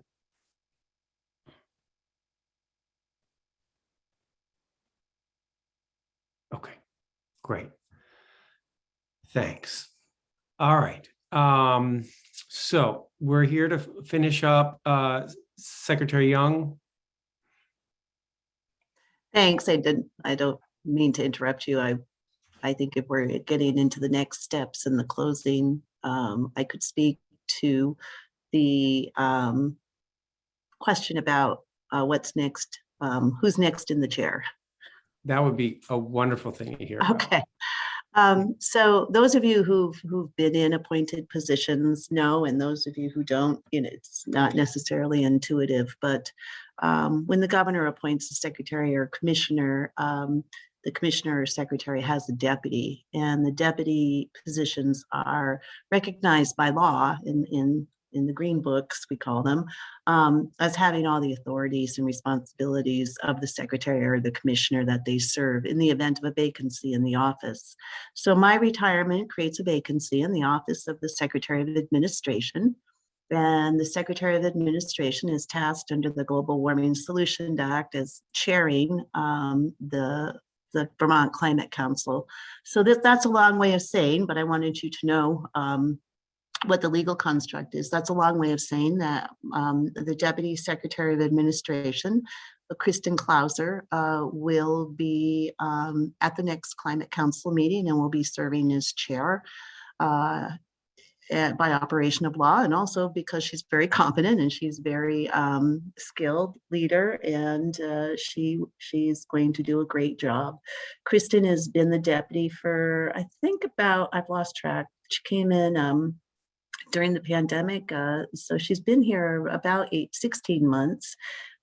She's been an integral part of the cabinet and cabinet discussions. And I think all of the secretaries and commissioners on this call have gotten to know and trust her and, respect her leadership skills and her work ethic and her common sense and ability to get things done. So I'm very grateful that I have had her as a deputy, and I'm very grateful that she's going to be carrying this ball at least through the appointment of a permanent secretary. So, and I just want to thank all of you again, and if I haven't done it enough, for the work that you all have put into this.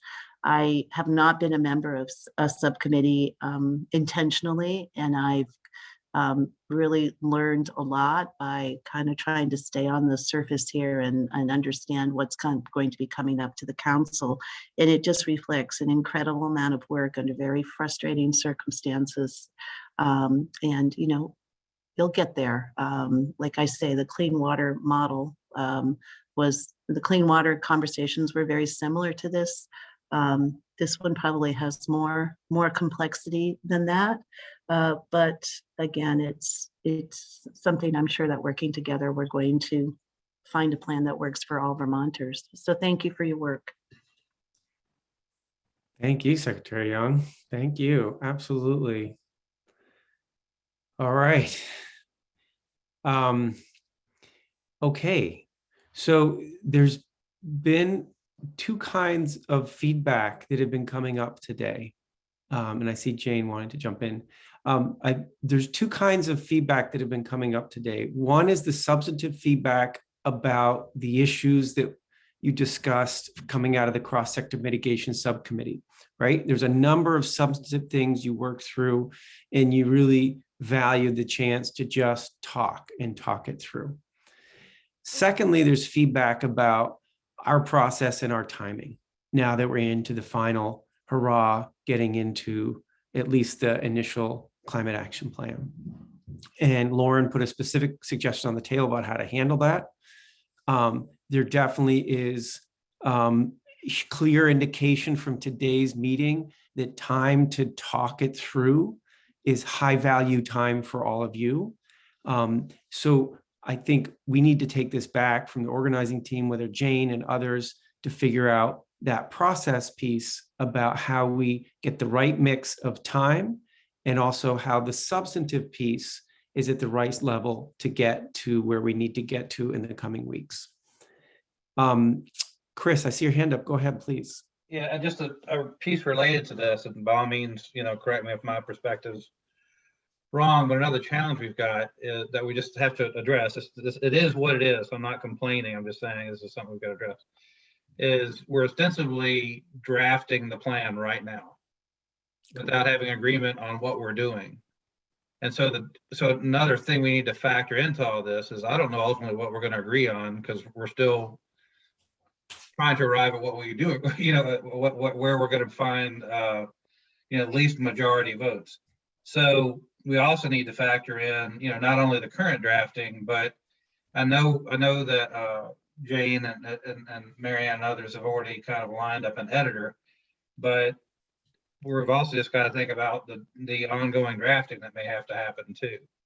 I know a lot of us who've been participating in that, we're kind of hoping this will end at some point, and we can get back to more of our regular day job type work.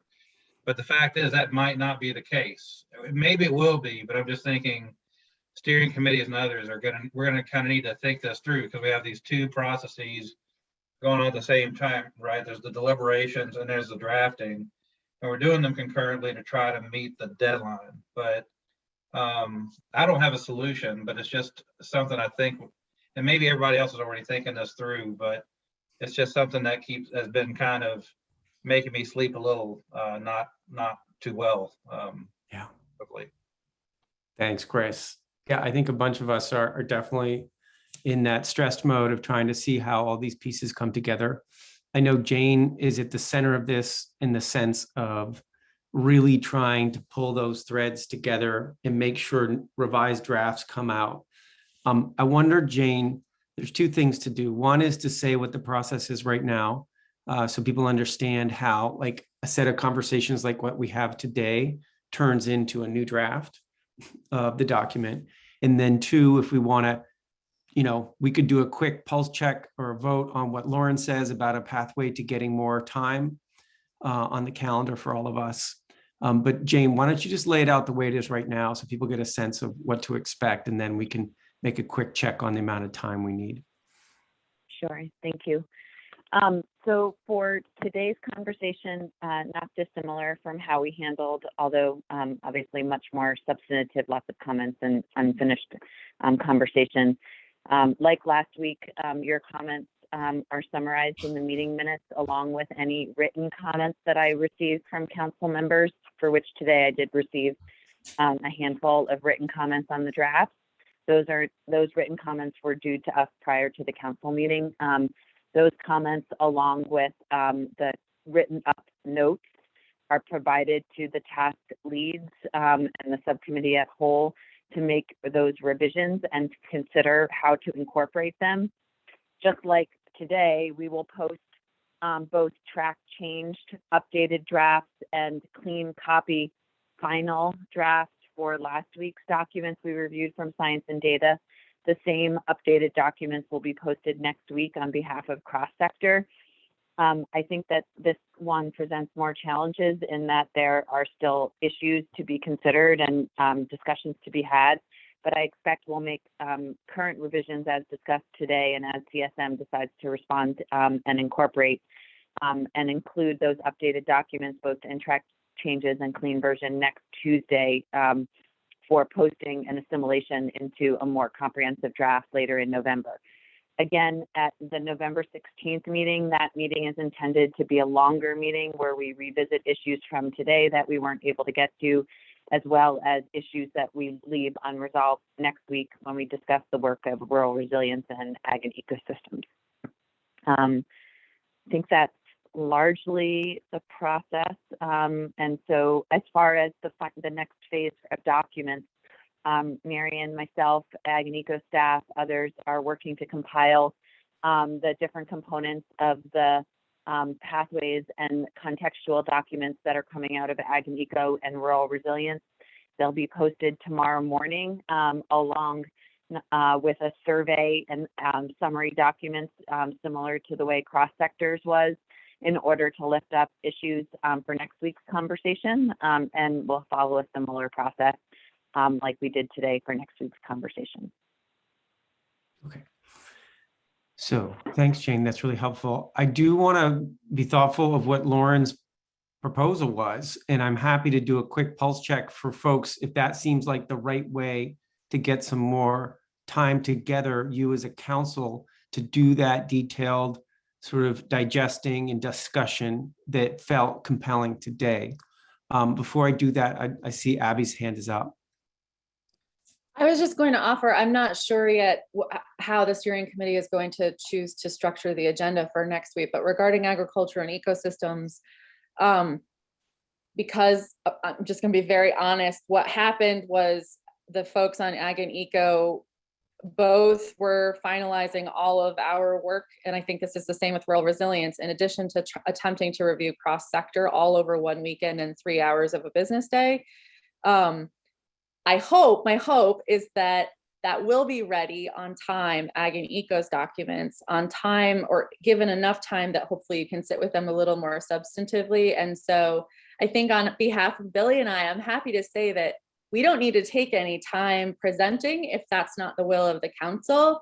We're happy to just dive into the conversations if that's better. And in fact, I think it's my preference. I'm terrible at presenting. So, you know, I bow to the will of the council in that regard, but just offering that from our perspective, I think we're willing to dive into the conversation if that's what folks think is the most appropriate and useful way to manage our time moving forward. Thanks.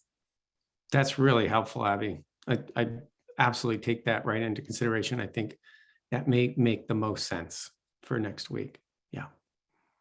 Yeah. And thanks, Catherine. I see in the chat you're saying, yeah. So it's kind of like a quid pro quo, right? We get you documents ahead of time with a couple more time, you know, to do that. And then we don't need to, you know, do a 25-minute presentation from each of those. Okay, cool. Okay. Now, in terms of getting more time for you all to have these detailed conversations, I wonder if we would just do a quick pulse check on Lauren's particular idea, which is let's extend these conversations with breaks. I will say they require breaks. You can't just do it sitting without a break, but essentially extend these conversations out a few hours if that's what we need to do to get through the content we have. And that's, Lauren, is that a fair description of that? Yeah, okay. In an ideal world, we won't have to extend, but just to acknowledge that we'll actually make our way through the agenda, even if that does mean we require more time. Right, great. Okay. And so I want to get a quick pulse check from folks. You know how we do in the chat, like a 1, 2, and 3, like, yeah, I like it, I can live with it, I really don't like it is the 3. I just want to check, are folks okay extending our meetings, which are already good chunks of time on Tuesdays, but extend them out because we're recognizing we need some more actual getting into the nuts and bolts time. And so let me ask counselors to do that in the chat quickly to say, 1, yep, let's go ahead and have that at our disposal, some extra time at the back end of these meetings for next week and the following week. And Secretary Flynn, can you just say quickly what you mean by if we start at 1:30, the answer is no? Well, I think what I mean is if we're looking at the proposition of a meeting going to 6 or 7 o'clock at night and spending 5 or 6 hours, I would prefer we start earlier in the day because like many of us, we probably have a few hours of work to do once we've got done sitting in this meeting for 4 or 5 or 6 hours. Right. Okay. Okay. So I don't want to confuse the piece of this because I'm not quite sure if everybody, for instance, like Sue Minter can't start earlier. So let me just check with the original question, then we'll come back to an earlier start, but with the original question of, can we extend out this meeting if needed in our upcoming 2 weeks? And thanks for folks dropping in the chat. It's helpful to see. Okay, thanks, Secretary Flynn. Okay. Okay. All right. Okay, so we're getting a mix of responses. Thanks for folks for dropping that in the chat. I think that's important to see.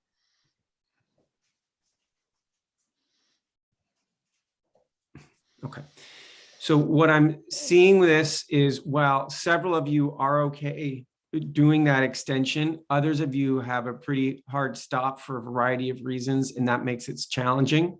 So what I will take from that with Jane is trying to find some time. And we're just gonna have to block out a little time. If you wanna have that level of conversation like we had today on these issues, we'll just need to block out the time. So Jane and I will do our best to figure that out and do some clever way of trying to find the least conflict time for each of you. And we will sort that out in an email in the coming day or two. Jane, do you want to add anything else to that?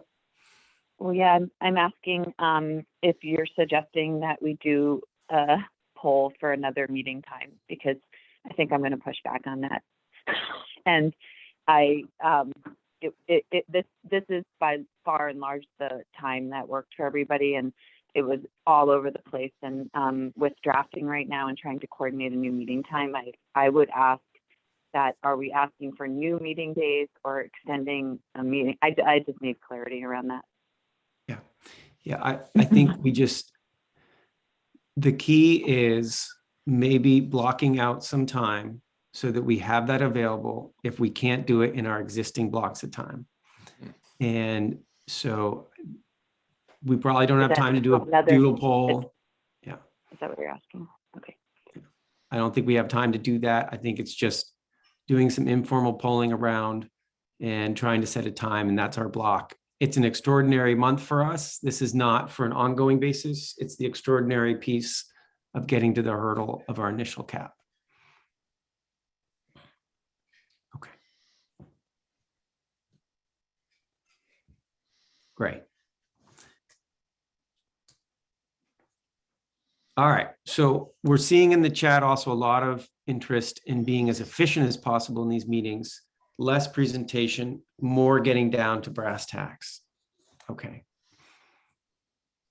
Great. Okay. With that, folks, I think we're coming to the end today. What you can expect from us is our best effort of doing a summary on the substantive pieces so that cross-sector can work with them. And then working with Jane to sort out, to block some potential time if we need it, and being as efficient as possible in the time we do have blocked out on these Tuesday afternoons.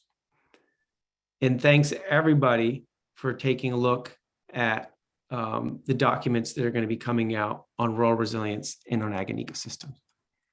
Rich, is that a new hand?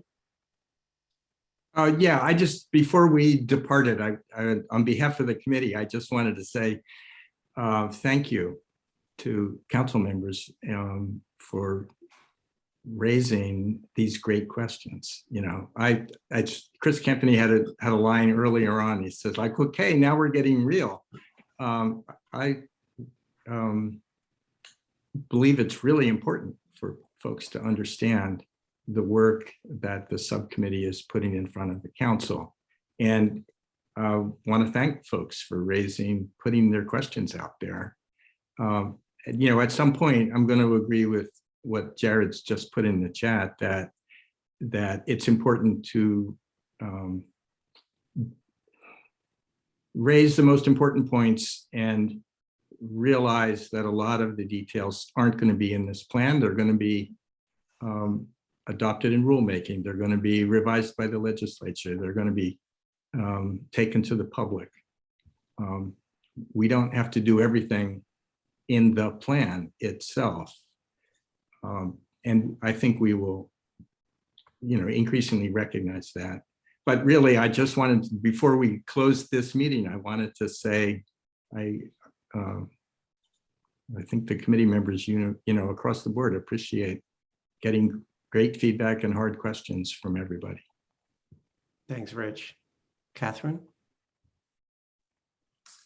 Yeah, thank you for that. And I wanted to extend my appreciation for the time that we had to actually discuss the concerns and the questions. And I'm going to push back a little bit on what Jared said, just because we haven't had this time before. And if I as a council member, take it pretty seriously, if I'm going to say I endorse this plan, I need to be able to say that I understand what I'm endorsing. And so I'm right back at you, Richard. I appreciate the time that the committee members took to explain the things that aren't self-evident to the rest of us who haven't been working on it for the last year. So that was very appreciative, and I hope we continue that level of discussion and engagement in our future meetings. I would also offer quickly, David, that I think there's a lot of very specific questions that probably could be answered, and that the subcommittee stands by ready to answer those questions. Richard and I can direct you to who those task leads are or whomever, so that we can help you understand them. So that, and if we see a frequent set of questions, then we'll maybe write something up to provide a little more detail for the broader audience. But we're happy to answer those questions because we do want people to feel comfortable with the material. Super. Okay. I agree with Catherine too. And I just want to emphasize that anytime I'm asking a question so that I understand what I'm being asked to put my imprimatur on, that's an important issue. Great. All right, everybody. Oh, Abby, is that a new hand? Sorry. I'm a little troubled by sort of what's going on in the chat at the same time. And I think, yes, subcommittees have a lot of expertise and they have done immense amount of work, and that needs to be honored. And also there have been, I'm sorry, my kids are home with COVID potential exposure. And also we need to acknowledge that there are some holes in the perspectives that have been offered on subcommittees, and that, again, if I as a counselor have to put my name on something, I'm gonna say it again, that I need to understand what I'm putting my name on. I need to feel comfortable with it. I need to be able to go back to my community and say that I can explain what we have agreed to put in front of the public. So I just am gonna deeply advocate for us taking the time to talk through these things and to understand them, because if somebody on this council is feeling confused about something, that's a pretty good indication that the general public is gonna really struggle when this comes their way. Thanks, Abby. Yeah. Okay. All right, folks. It's going to be a very intense few weeks. There's no way around it. And thanks everybody for hanging in there. We'll see you next Tuesday. There's going to be a lot of email going on in between then. And thanks everybody for just really good conversations tonight. And I think that's as far as we're going to get. I'll just give one more chance if Jane or Secretary Young or anybody has anything to close us up. Anything else? No? Okay, great. And this is it. Secretary Young, thanks so much. You're going to miss the final hurrah, at least towards December 1. Take care. I'll Feel tune free to in. come off mute, everybody, and say hi to Secretary Young. Feel free to just drop the Thank mute you for a all. second. I'll be watching from afar and cheering you on.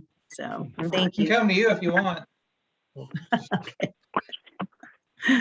Right. All right, everybody. Take care. Have a great Bye, night. everyone. Yeah. Bye-bye.